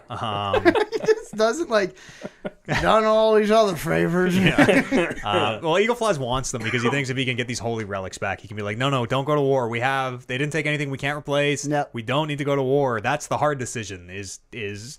Maintaining peace. Yes. But we sort of know how that goes. John and Arthur blow up the bridge, and that's when John makes it. Arthur makes it real clear to John, like, first chance you get, you take Abigail, you take Jack, you get the fuck out of here. Like, this thing is coming down around our ears. Arthur recovers some stolen vaccines for the natives at the request of Captain Monroe, who is, I believe, a member of the tribe and the army, I think. Or he's very sympathetic to the tribe. He was sent to the tribe for, analysis and stuff, to see if they could be dealt with and reasoned with. And then I think he kind of turned while he was there. And he also, he admits to realizing the army's plan. Their real plan is to just fuck these guys around and take whatever they want. And however they can get that oil, we're getting that oil. Yeah. And he thinks it's bullshit. Because he's a good man. He is a good man. Also, in the Chanupa mission, you can go, you can do that stealthily somehow. It seems very hard. I don't know how you get that last part. Yeah, because I got right to it, and there's a lot of people looking right in that direction. But anyway, I got it, and you go back up, and there's obviously a dialogue line for if you had done it stealthily. But he's like, "Was anybody hurt?" And Arthur's just like, yes. Yeah. Yeah. See, totally stone cold. I knocked everyone out, and then when they started shooting at me, I tackled them, knocked them all out. I legitimately didn't kill anybody. Oh, really? Oh, I'm. And did he still have the yes? No. He said no. Wow. No, I promise nobody was hurt. Yeah, there's different dialogue if you do it lethal or non-lethal. Yeah. You do get the vaccines. Back to the. I just shot everybody. It was great. It was great because they're just fucking. And I'm just like, I'm just tackling them and beating the shit out of them. I just want the chanupa. Yeah, they get to they're finally gonna have that summit they were talking about in chapter 2 or whatever. Right. And they want you to run security. They're gonna talk to the army. They're gonna make their cases. Please come with us, run security. Arthur has a TB attack and ends up going for a lie down. And while he's there, he overhears that the whoever's in charge, the colonel, is going to they're gonna basically frame Monroe for treason. They're gonna hang him. They're gonna hang him right here today. Arthur hears that, and the plan goes into action where he's like, "Oh, Captain Monroe, that's treason or whatever." Arthur grabs the guy and holds him hostage, and fucking gets everybody out of there. Yeah. Bless him. Where are we here? We shoot our way out. Meanwhile, Combe is being ready for being hanged. We go to a story mission. I put this in the top 3 missions in the game as well. Yeah. I really like this one. The Combe one. Yeah. Arthur, Dutch, and Sadie go and stop him from escaping. You realize his gang is in the crowd and across the road up on the roof. While disguised as police officers as well. That's right. Yes, because I remember I had the most ridiculous 8-foot beard. Yeah. I'm like, oh yeah, they'll never notice me with this big ass beard. I'm like, it's forked at the bottom. Tuck it in. You go up there and take out the sniper, and then you watch Combe realize that his boys aren't going to save him. That's it's a real good moment. Again, I got a Breaking Bad vibe from that. The same as when with the bell, ding, ding, ding, and he stands up and realizes, and then Yeah. that shoe drops and It's like they were doing like the really like shallow breaths where he's like, oh yeah, oh it's when so he's like good. realizing it, and I was like, holy fuck, I almost feel bad for this guy. also because they had hammered home in the lead up to this mission how many times he had escaped hanging. When he does finally hang, and you're like covering for Sadie and Dutch to get the hell out of there, I fucking zoomed in and shot him right in the face. Pick him one just in to case. make sure that he's not going anywhere. He's smarter than the rest of us. And then he said like at the end it like zooms in on his face and nothing there's was no there. bullets Yeah. anymore. That's a little, that's a little shame. A letter from Mary arrives also while this is happening. Sadie and Arthur get together. They hunt down the remaining O'Driscolls. There's a fat man with a beard that Sadie wants to kill. And there's just like a Dragon Age level of like she is stabbing this guy over and is just covered head to toe the whole time. I'm like, say stop, that's how you get TB. Sadie, stop. Oh Jesus. Careful. Yeah, she is just covered in it. That's the last of the O'Driscolls. She gets her revenge. She kills the last one. It's a fitting, nice little bow on that story. Yeah. You she meet worked her for it. saving her from O'Driscoll's, and then she kills the last one. It's true. And the leader. She helps get Colm dead. Dutch convinces Rainfalls or Eagle, whatever the dad is, to take action against the military, saying like that this is the noise part. This is where Noise. Arthur calls him. He's like, noise, Arthur. We need noise. And bastard. yeah, he's gonna basically lure the army and the natives into a war so the gang can escape or like Yeah, it I think it's isn't just even clear. It misdirection, isn't even yeah. clear what your end goal is. Maybe Rainfalls is the dad because I have written Eagle Flies here every time. Eagle Flies gets captured. The kid gets captured. Eagle Flies is the dad for Is sure. that sure? For sure. The where are we? Sorry, I'm jumping ahead here. It's they ambush the army. They set up dynamite along the road, and Dutch is like, "We got to strike at these guys." That's good too. Yeah, and you blow the thing, and you end up kind of fighting your way onto a cliff, and it's Dutch and Arthur backs against like a cliff with a river below them, slowly backing up. And it turns out you only have 12 bullets, and there are 13 guys. So even I spent a lot of time like trying to dead eye perfectly. Yeah. And you can only ever get 12, and the last one kills you because God forbid Dutch actually shoot anyone. But he does the same speech from Red Dead Redemption, which I didn't realize. The whole like you can't fight gravity, Arthur, and you and him back off the cliff, just like in Red Dead Redemption. And it was I had played it pretty recently, but it was the line where he says you can't fight gravity, and it was just like, that's a callback to earlier this game, and then I'm like, oh no, that's a callback to the other game, and then I ran out and said, Warren, watch the fucking end of the game if you don't remember the end of the last game. Refresh your memory. Yeah. Also, I was wrong. Rainfall is the father. Eagle Flies is the kid. Okay, good. You do have Eagle Falls doing a lot of the I think I say it. father stuff. Yeah. Eagles Fly, yeah. Yep. Eagle Flies flees with the sun. Which is which? Eagle Flies is the dad?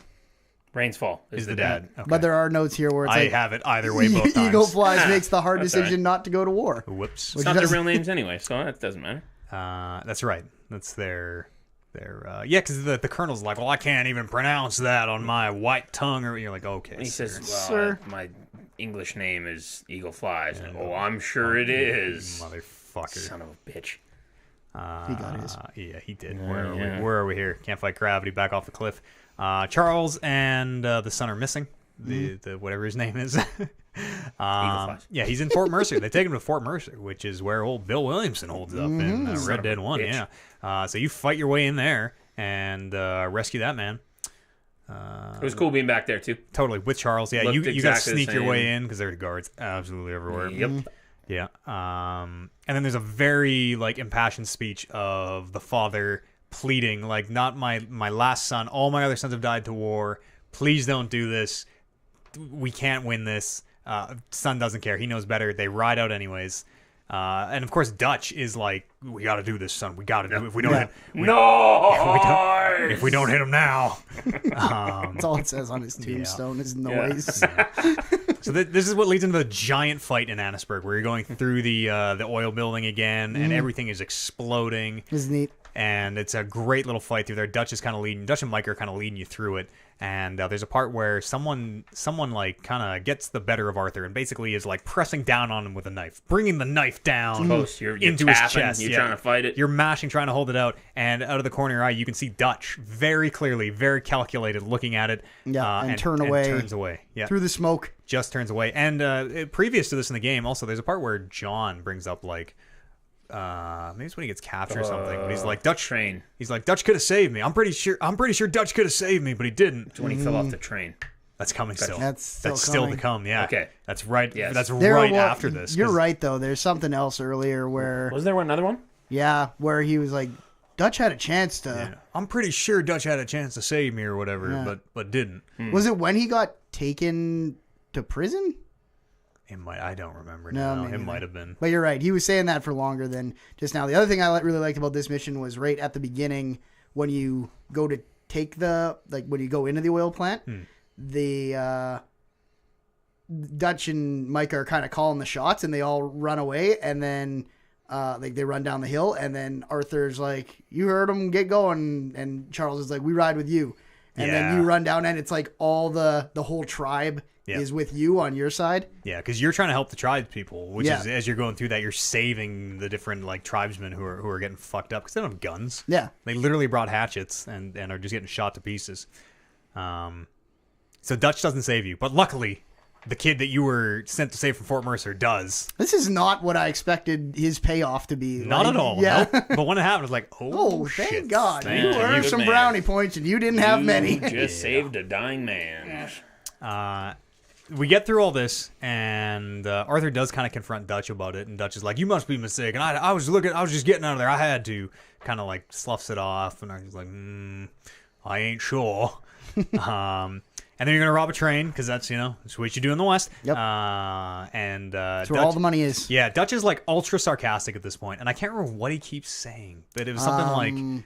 It was like, if I may, if you please, or Yeah, it was. I insist. I insist. Yeah, because I can't remember what the context was. it was you said that we need to let John and his family go, regardless of what we're about to do. We need to let John and his family go. Yeah. Let's not get them tied. Yep. And he's like, Dutch, I have to insist. Oh, right. And then he's like, insist. Everything after And then that is like, all well, the if time- Arthur insists Yeah. on this, he's being a real shitheel at this point.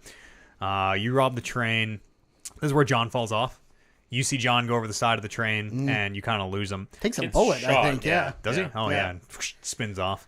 And then at the end of this mission, Micah and Dutch, of course, Micah specifically says, like, I saw John die. He's gone. We can't go back for him. He's dead. Dutch backs him. Dutch fucking backs him. Dutch isn't like, oh, that's sad. Dutch straight up is propagating the lie. Dutch knows John's alive. Doesn't give a fuck.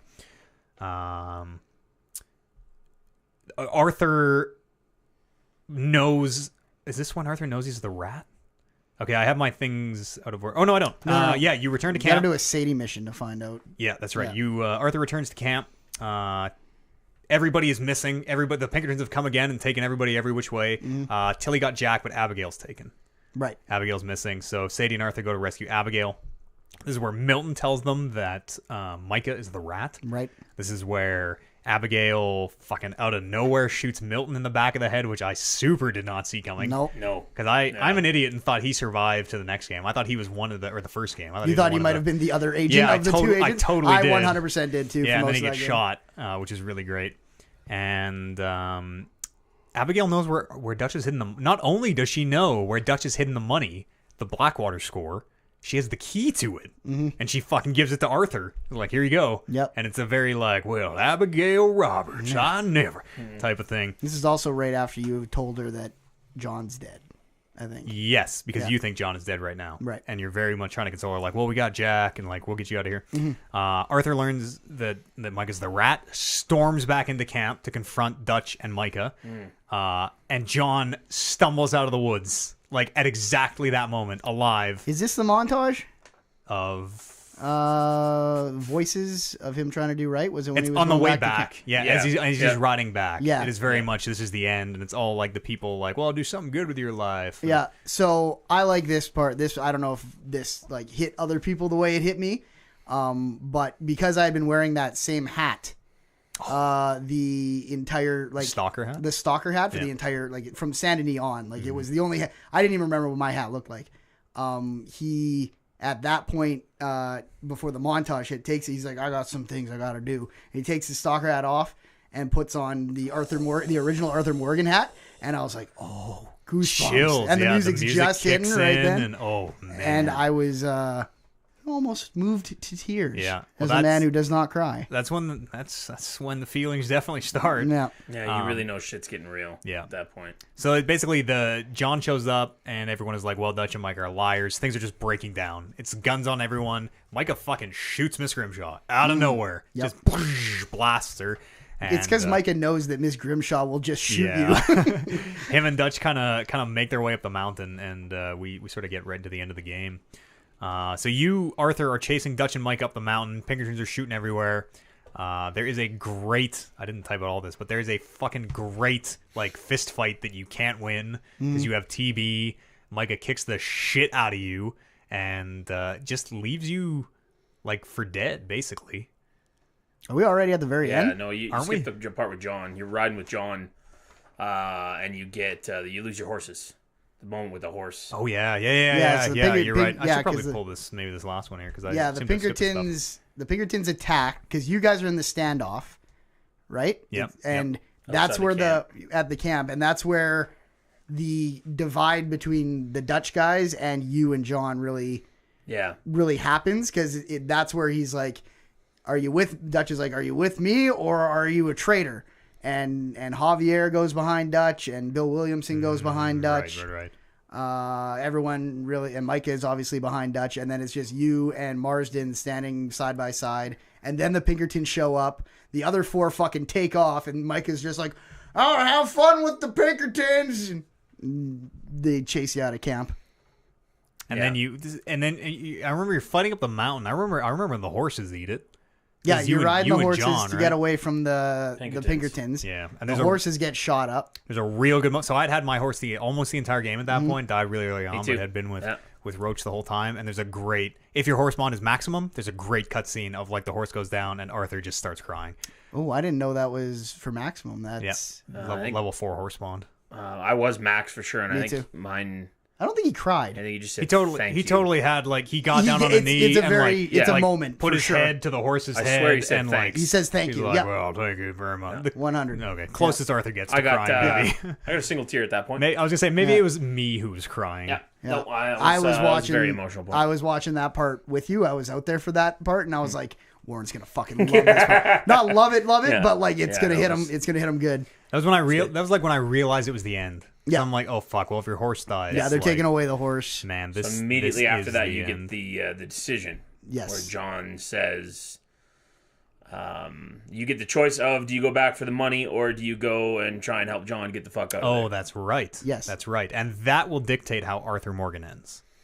That and your honor. Is it honor? It's both.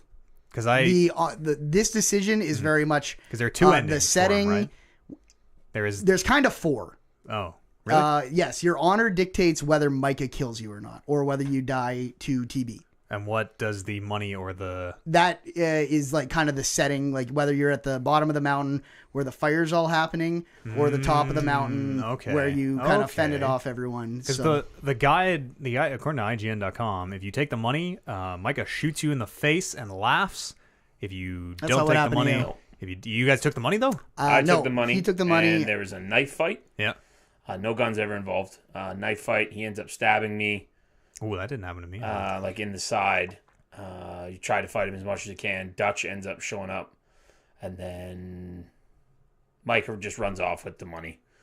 Dutch and Micah kind of go the same way, which upon watching, I was like, oh, so they're just gonna stay together, which I don't know if I was supposed to think that way, but I did. Okay, you got the money, so it says choosing to get the money ends with you fighting Micah as well, except back in the caves. John still gets away safe.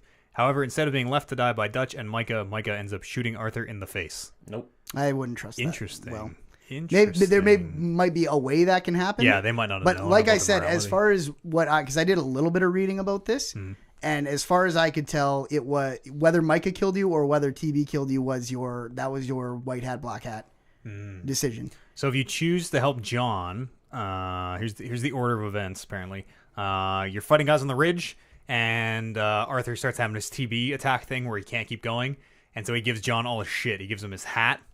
Yeah. To John. Yep. He gives him his rings, which he got. Mary sent him his ring in that letter, which I didn't bring up earlier. So John has his wedding ring, and Mary had one of the rings.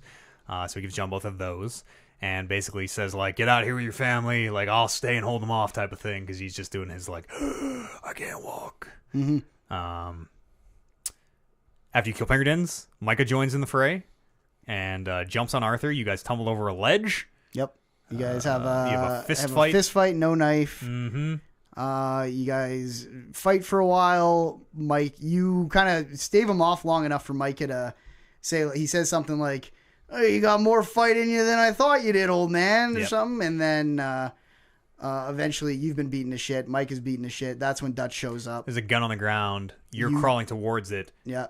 Dutch steps on your hand. Yeah, that's a great shot, Oh, too. my God. I liked the mountaintop ending significantly better. Oh, yeah. Me too. Yeah. Me too. The best part about Warren's ending was the minute he decides to take the money, he's like, "You go, John. I got something to take care of." And then this like weird music starts playing. It's like almost like an R&B track. Do you remember when it just starts going like boom, boom, boom? That could be the low honor version of Yeah. Unshaken, maybe. Yeah, but I remember listening to it, and I know you can't remember it now, but we both started laughing right when we heard it because it was just like, this does not fit the game at all. But it's a really like badass like, no, I'm gonna go rip these guys off one more time. Dutch fucking steps on your hand. What a moment, because you make it to the gun. You're crawling to a gun and you make it. You're like, I'm just gonna shoot Micah. This is it. Dutch fucking steps on your hand and stops you. Yep. And you try to convince him that Micah's a rat. He won't hear anything of it, and they just kind of both leave you to die. You just die there on the mountain. Look off into the sunset. You had a sunrise, really good whatever. monologue if you do the John Mars did, like, help John get out. He does a lot of like, I tried to be a better man in the end, like a really good monologue. There's a very good like John saying like, "You're my brother, Arthur. Yeah, we always have been." And apparently, if you're like no honor, you say something to Micah like, "You and me are both pieces of shit." Like, we're that's both pretty awful. good too. Yeah. Wow. Also, at that moment where you make the choice, I think before, so I don't think it's like an optional thing. I think it's part of the main dialogue. Correct me if I'm wrong. Arthur says to John, never look back. Whatever ends up happening, you go and you don't look back. Yep. Which will tie into a theory of mine when we get to the end of the Warren's got a theory. end of the epilogue. Your guys' ending was significantly better. Like, in mine, for sure didn't get shot. And I just read another one that said you get shot too. Yeah, which I I don't see there are four. It's four probably a rings on low there. honor thing. Yeah. Yeah, totally. But mine, like, it's dark because you're by a cave. There's no fancy sunset or anything. And you just literally, like, your head's up. You're laying down, but your head's kind of up. And then you just, like, and then that's it. That's wow. That You does just suck. literally, you exhale, and then they both walk away. And it was like, everyone does their own thing. But for me, it was just like, I feel like the game wanted you to make that decision because going back for the money was very much the like, what have you been trying to convince Dutch to stop doing the entire time? Yeah. Let's get the fuck out of here. Stop going for that last score. Yeah, just to preface, because Brando was out there watching with me, I had a strong feeling of which way he picked, so I picked the other one just so that we could both watch it. Yeah. And then I went and watched the other way because I knew that there was no real consequences either way. Because it does feel like a very in the face of what Arthur Morgan was trying to do. Like the entire end of the game is, we need to get fuck the money, just get out fuck of the here. robberies. People are more We need important. to get John, Abigail, and Jack out of here. And then when it asked me like, do you want to go back for the money? I was like, no. I literally brought him up here being like, we just got to get you out of here. Yeah. And that brings us to the epilogue, which I pulled in just very, very brief. It is... I wish the epilogue had been very brief. It is about 6 to 8 hours of setting up your farm. You go and work for... So you play as Arthur Morgan. You go and work for a ranch. No. Nope. John Marston. Try again. John Marston. Says Arthur here, though. It says Arthur Yeah. here. Yep. He plays John Marston. You go work for a ranch. You get a loan from the bank that the ranch owner helps you get. You your dumb fake name stuff. There's a great building a house montage, which I fucking love. And it's Outstanding. like This is- just the cheery music Yeah. and is like the most ridiculous I was thing. so glad that I didn't miss this when you were, because you streamed the epilogue. Yeah. And I literally just happened to tune in as you were just starting. I'm like, So good. yes, I get to witness this. I have a lot of problems with the epilogue. Yeah. This montage is one of my favorite parts of the game. It's very slow. Yeah. It's very slow, but like, well, let's just go through what happens. Abigail and Jack kind of leave because John can't stop being an outlaw, and then they build this house, and she comes back. Sadie finds Micah's whereabouts. I wrote with her again. John, Charles, and her, they track Micah and Dutch up the mountain. Sadie gets like stabbed under the ribs, is adamant that she's not dying, which I'm like, oh, she's a goner. Sadie is so fucked. Yeah, me too. And Micah takes her hostage. And then we're in a big Mexican standoff between Micah, Arthur, who only has one. It's made me so angry because he has 2 pistols, but he only has one out, and you have to switch it between As Dutch they're and talking. Micah. Yes. Yeah. Yeah. And It's kind of choppy in that way because you're kind of controlling the conversation with like who you're pointing at, yeah, and it it's very totally like, is. nah. And then, but that all said, I really like the ending part. I just, man, it's very good. It ends with Dutch like silently, almost doesn't even say a word, just shoots Micah. Yeah. Just fucking shoots him, turns around and walks away. Which I immediately was like, oh, are you fucking? I don't even get to be the one that shoots this guy after all this fucking bullshit. Loved it. Using the ground. No, I liked it because you then get to finish him off anyway. Yeah. So you get to do the slow motion shoot him. But when he first shot him, it was just like a quick roller coaster knee jerk reaction. I was like, Dutch is the one that gets to end this? What? Did you get to pop him a whole bunch of times after he shot him? Yeah. Okay, just making sure. I thought maybe that was Yeah. something that could change. Yeah, and that's sort of the epilogue is long and drawn out. There's a bunch of stuff in there. Scooping up poop. Yeah, Yeah. doing chores. I didn't. stuff. Do some I didn't hate the epilogue because it was detached enough, and I'm like, okay, we're doing another story. You know, story starts like this. We'll get back into it. I totally knew that you like part of his story right now is the transition to the mundane. Like that is John now. Yeah, He's he's transitioning gotta be to a the rancher. family life. I didn't need as many hours of that for them to prove their point for me. Yeah, I actually really liked how he keeps getting pulled into it despite your best efforts. You're like, what was I supposed to do? These men were shooting me. Now Abigail's yelling at me because I shot this man. Now Yeah. Abigail's leaving with the kid. Like I empathized. Sure. I didn't hate any part of this game, No, I know. and I quite like the epilogue. The Me epilogue too. I think was one of my favorite parts even. Really? Yeah, totally. I really liked it too. I dig what's going on, especially like knowing who John is now and where he's come from and where he's going. The thing with the rings fucking just got me, man. Yeah. He proposes to Abigail with Arthur's rings, Yep. and it's just like, oh You my have to go god, get your picture taken. Yeah, that was super fun. Yeah. You get to choose the different backgrounds, and I like, was mad because Warren found the picture guy a little bit before the mission with the picture guy.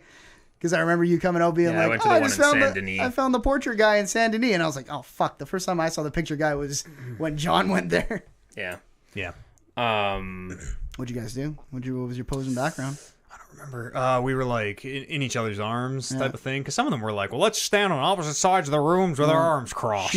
I was sitting. She was standing behind me. Oh, very old timey. Yeah. Very old timey. I think I just did the arm around her side by side or something like that. Yeah, and then we- it was the quick farm one. background. I think I did farm background. That was a too. good cutscene We were on in, the like, a lake dance. too. That was, Yeah. that was Yep. good.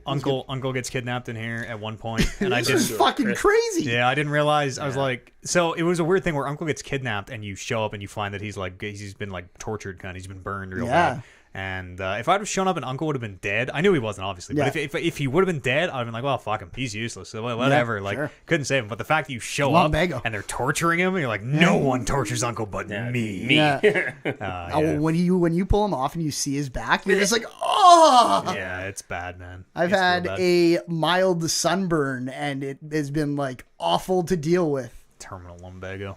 The standoff at the end with Dutch and Micah, as a man who's watched The Office several hundred times all the way through, there's a scene in which they do that, and that's all I can think of because there's 3 of them, and they're pointing like handguns at each other, and in this back and Mexican forth. standoff, and that's all I can think of because of the The switching turning, back yeah. and forth. That's all I could think of. So that's the game. That's the game. Not including the strangers, which that was 3 hours of talking. Does anyone want to draw attention to any of the strangers? I want to talk about one or two specifically. Definitely, I think the best stuff is in the stranger side stories. I think like it's what do you mean by best stuff? Because some of the most interesting characters and like snappy writing and like, oh damn, I did not think this was gonna go this way. Yeah, because I agree. I love doing the strangers, and totally. all the strangers were very above average side things. Yeah, but it was like when it came down to it, I was like, none of it meant much. No, which I think is how they designed it. And there are a couple where like the sister, if you don't do hers, she won't tell you. Arthur won't say how he got the TB, and there are a few. I thought the nun started as a side mission. She starts as the monk, as brother what's his face. Yeah. And you do a couple of his, and he takes you to the lady, to the sister, and then eventually you see her off in Saint Denis. Yeah, but she shows up in like a main mission, so it's weird that she can. Oh yeah.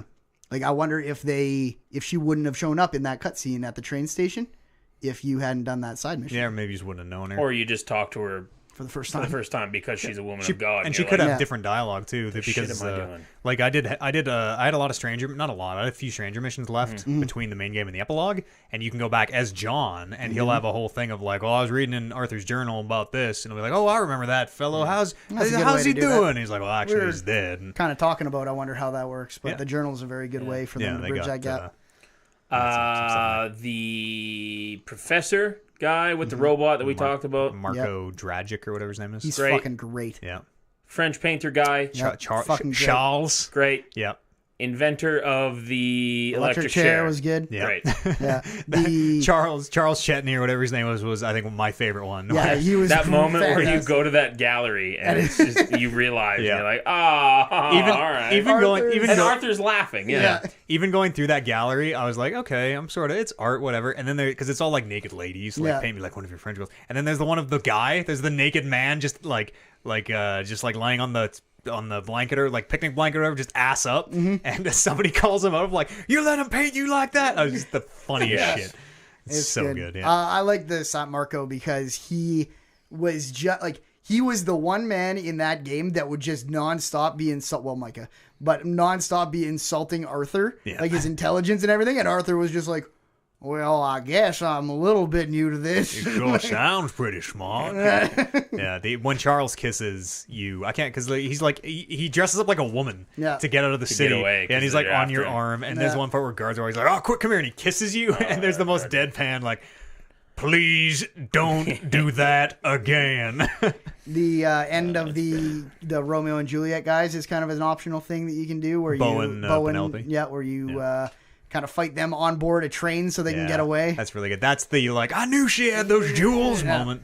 The woman you teach how to hunt. Oh yeah, up north. I didn't finish her. You can as John. I think you'd probably still go do it now. Yeah. There's like you teach her how to hunt, and then you teach her how to skin, and then you were saying that there was something that changes that. Someone said that if there's someone near her house, that if you don't kill him, she dies. But that didn't happen. Like a stranger, or like a one of those side random. I'm not too sure. I'm not too sure. To quote the chat, a rapist is near her. So if you don't stop the rapist, she disappears, I guess. But she didn't in my game. I must have stopped them. Letter of the law. I must have stopped them. Or the bear got him. That cougar that Brando kept running into. It's fuck yeah. That guy got me too a lot. Yeah. Never died to guy with the animals. Oh yes. Yeah. And they're all like fucking not real like they're real animals, but they're not what they're advertising. It's like a donkey is painted like the zebra. Right. And then you go to find the lion, and it's a fucking real lion. It's a real goddamn lion. When you open that barn door, and oh my god. And then people even come up, we're like, what the fuck is that thing? Yeah.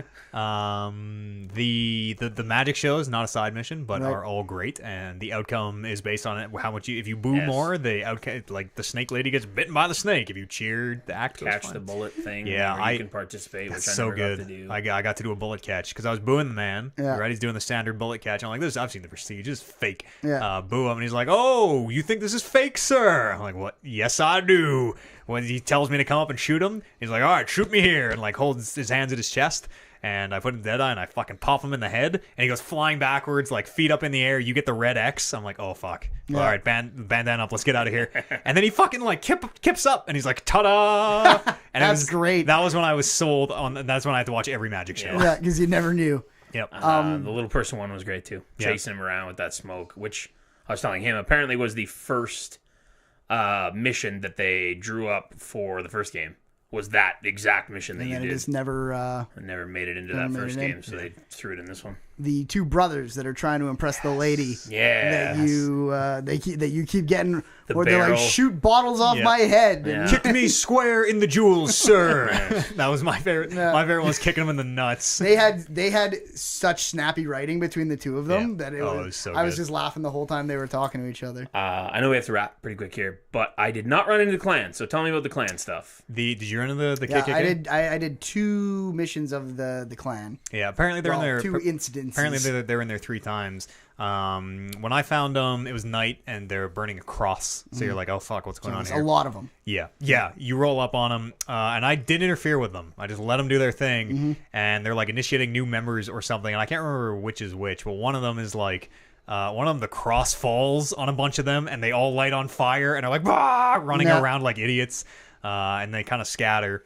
And then when you meet them again, I think that's the first one, because you meet them again, they're recruiting new members, because there's like only 3 of them. Yeah, there's only a few of them in the next one, and they're like trying to like just raise the cross. Yeah. And then the leader gets crushed underneath it. Somebody gets a robe lit on fire, too, and like, if you just leave them, they just fuck themselves up every time, which Yeah. is like good.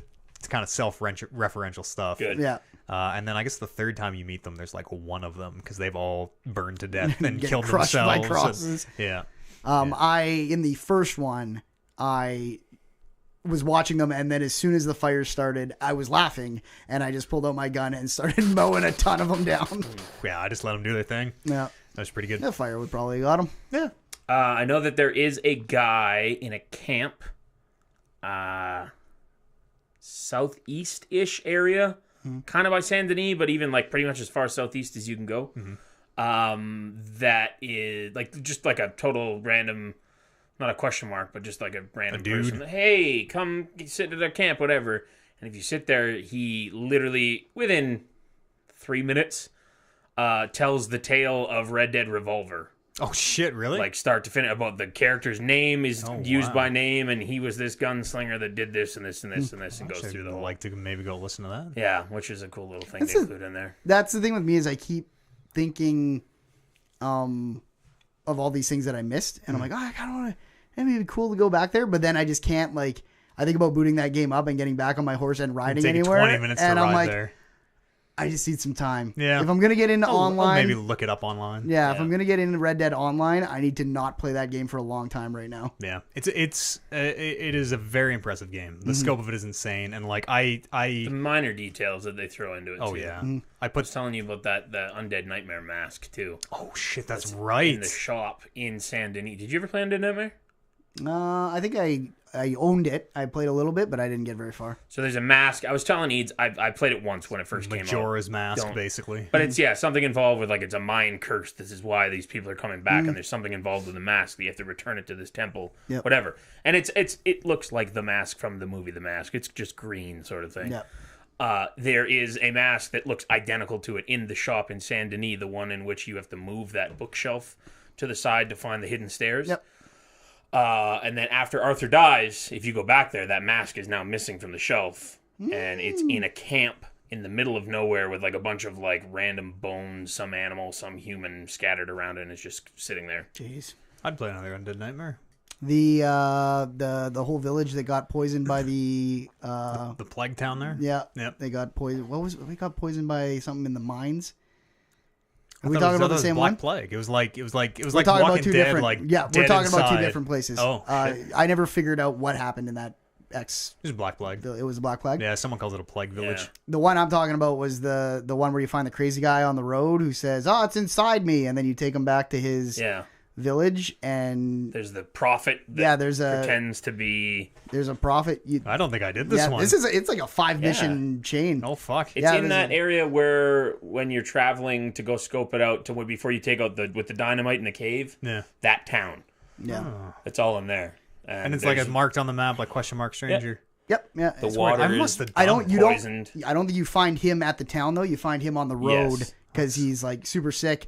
So you get him on your horse and you take him back to town, and you're like, oh, well, this guy's sick. He needs help, and that kind of gets you involved with the town, and you learn about this prophet who's telling all the people he's the town is cursed. There's demons. They need to like give him money. He's like a religious leader. Missed That's all of really that. good. Yeah, all That's of that. a really good one. It's a good one too. Yeah. And it goes to show the scope of this game of like, I feel like I've just scratched the surface. I feel like I've just got done the bare minimum to finish it, and plus the stranger missions. There's so much shit. The gunslingers are fucking so good. Yeah, too. they're very, very. They're all good. Yeah. They're so good, and the way it ends is beautiful. Yeah. Before we wrap, I know I have a theory. Sure. Oh yes. Hit me with them. Yeah. That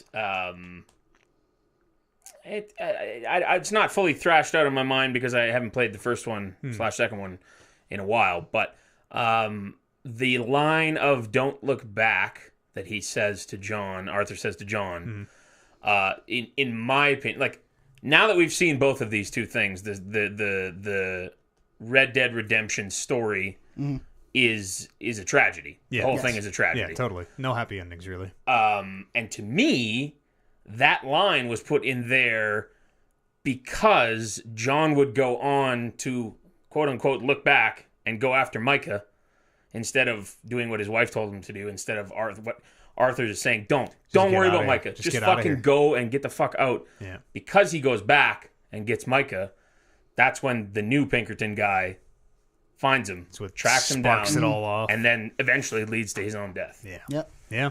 It's very. It's like not like a less of a theory, more of a Interpretation. That's the word. That's the word yeah. for it. Yeah, I think that's probably bang on. Yeah. Yeah, totally. It's there's hidden meaning all throughout this story. Amazing soundtrack. I encourage you to go listen to it of its own. It by itself, if you dug Red Dead, because that thing will hit you in ways you didn't expect.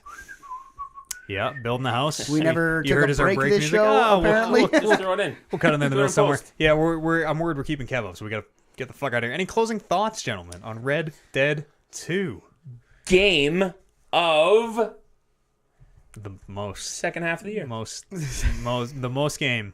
The most game. Most game. Yeah. One of the best games of the year. One of the most cohesive thematic stories Yes. that I've ever had. In any of the past 5 years, without a doubt, game of the year, in my opinion. But there's a lot of good games came out this year. It's true. There are a lot of times when actually playing Red Dead 2 is not fun that I recognize. A lot of times where it's like, man, I have to force myself to do this because I know the characters and story and whatever's so great. I was saying to Warren, this is the kind of game that I will like more and more the farther away I get from it. Yeah. Because now that I am not riding around and spending those half hours between the parts of the game that I like, I forget all about it. You'll just remember the gold. I'll remember. I'll have one idea that I didn't really like playing it. The same as the first one. Yeah, exactly. Whenever people ask me about Red Dead, I will remember the story beats and the whole thematic consistency of the whole thing. So good. The characters, how they were all really well done. First Rockstar game I've ever finished in like opening window. Really? Yeah. Even GTA 5, like played a lot of it and then whatever, just put it down for 6 months and came back and finished eventually. But yeah, I don't know. Red Dead 2 like just really resonated with me. I felt like every single beat just fucking hit almost perfect with me. And this is actually another thing that I was always thinking it playing the game because I couldn't figure out why I was not liking it as much as everyone else. Yeah. And then I think it really hit home when I watched the Game Awards, where I was like, there was something about this game that was making it feel like less than the sum of its parts. Yeah, totally. In a way Totally. where it's like, I agree. You name any part of this game and I'm like, oh, it's fucking amazing. Yeah, it is like the best storytelling, the best acting, the best music, the best everything. Yeah. But as a whole, There was just something. it's Just fell a tough little to play. bit flat. I really love it a lot, even like I think more than most. Yep. And I recognize that. Fuck, is it a slog sometimes? Oof. But again, and we talked about this even in podcasts leading up to this too, is that might have been a a conscious decision just to really immerse yourself in the world of totally. 1900s, pre-1900s, that things were slower. And It that's is. just how things worked back then. It is. It's more like, especially there was one mission I know right near the end with the eagle flies and rainfalls. The don't kill anyone mission. It's a very long ride back to the Wapiti Reserve, and my horse just didn't even knock him down. Just grazed someone in that camp, and it was like mission failed. Retry it, and you load back, and it was like a 20-minute ride. I was like, okay, I can't do this right now. I need a break, and like stuff like that. It happens a lot. Unfortunately. The credits. We didn't talk about the credits. You want to talk about the credits real quick? Yeah, sure. How they wrap things up there. Little montage. Do you remember? I didn't pull, unfortunately, notes on the credits. Do you remember who they show? They show a lot of people. Pearson specifically got me because he looks at a picture. He's in like a shop. I assume He's got the whole picture of the old gang. And he kind of just looks up at the picture and shakes his head. Yep. And I'm like, shit. Tilly has presumably a husband and with like very well-to-do top hat and like a nice son. It was very nice to see the people who made it out. Yeah, because you're like, it's tragedy for so many people. You see one of the women. I didn't know which one at the time. I'm like, oh, someone. I don't know who that is, but someone made it. It must be Mary Beth. I guess because everyone else is dead. I keep forgetting his name. The guy who helps you build the house. Charles goes to Canada. Charles leaves for Canada. Yeah, dope. Attaboy. I had a moment, and it turned out not to be true. But do you guys remember in the first game, when you were in that third part? Not the epilogue, but when you're tracking Dutch, you're up in Blackwater for most of it, exploring the mountains with it for a lot of it, and you have that writer. I think he's a writer that's hanging out with you all the time, who's like chronicling your exploits. Oh yeah, okay. And for a part of that that whole time, you're also traveling with a native guy, who is like talking yang about the writer and everything. And I was like, I had a moment like when Charles made it to my camp in this epilogue, or my house, my ranch. Yeah. I was like, oh shit, that Charles is the guy from that game. He's not the guy from that game. No. Yeah. Okay. I was really like, shit. I just thought. But I had that moment with Uncle too. Yeah. I did not. The uncle being in this game being the same uncle as the epilogue from the first game. I did not hit that until I found epilogue or uncle in the epilogue. What do you mean? Like you didn't realize that I was didn't Uncle? realize that like I just didn't. Really? My brain Just didn't quite click. connect. Yeah. Like I forgot. I remembered a lot of the epilogue. My brain forgot that there was some useless guy on the Marsden farm at the end of that first game. Like, oh fuck! And that's then him. when he came over and he's like, "I'm going to live with you guys," I was like, "Oh right, he's fucking there at the end of the first Terminal game." lumbago. Did you guys see Seth in 2? Remember Seth the grave robber?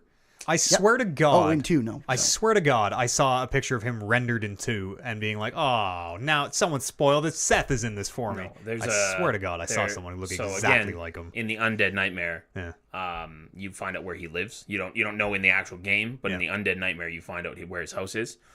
If you go to that house in 2, you can find the house, and there's a clothes wire that has his gross shirt hanging on it. Oh, okay. So that's about all there is. A little something. Yeah. But it's better than nothing.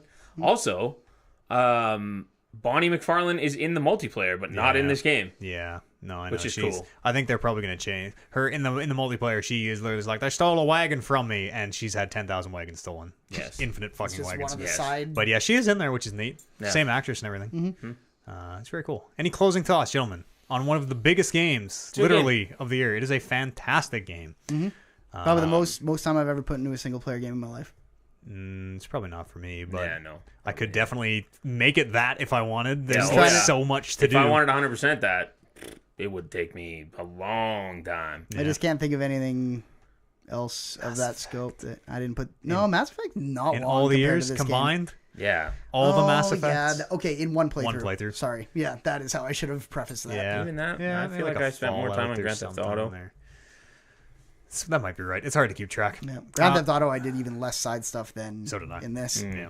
Well, I guess we'll wrap here Yep. then. Thank you very much, gentlemen. And a meaty one. You at home, yes. I hope you enjoyed the Spoilercast. I hope you enjoyed the video game. Sure. Play this game. If you haven't played it, which Play I this- don't know why the fuck you'd be That'd listening to be this if you haven't fucked, played yeah. it. But there hey, will play. there will be those people who haven't played and who are like fans of our shit and listen to this. It's worth the ride. Play this game. The If ride. If you are of the age and means that you only get one game a year, This is a great this choice. is probably the game Yeah. of the If year you don't for have that. a PlayStation, this is probably the choice.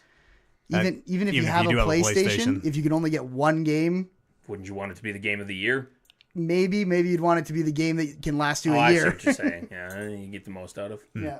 I see. Yeah. Well, thank you very much, everybody. Good. We will. Brandon's doing them up or undoing them. Doing them up. Okay, Brandon's doing up his pants, which means it's time to get the closing. fuck out. That's the closing. Closing time. Go ahead. Sure. Sure. Can't Thanks for get listening. into that song. We'll be on everything else as regular as planned. There's a little bonus episode. You're my brother. You're my brother. Don't look back. Sure. Sure. Sure. Winner. Sure. Sure. Bye, buddy. I'm turning the stream off. I'm gonna shut the stream off. We get the fuck out of We Kevin's got a place. sub earlier, by the way. Oh, did we? Dope. Thank you very much for that Really, one. like immediately. I forget who it was. I'll hit him up tomorrow. We gotta go. I think we're keeping Kevin up late. See you guys. Thanks for watching. I'll be on tomorrow regular time. Love, love, love.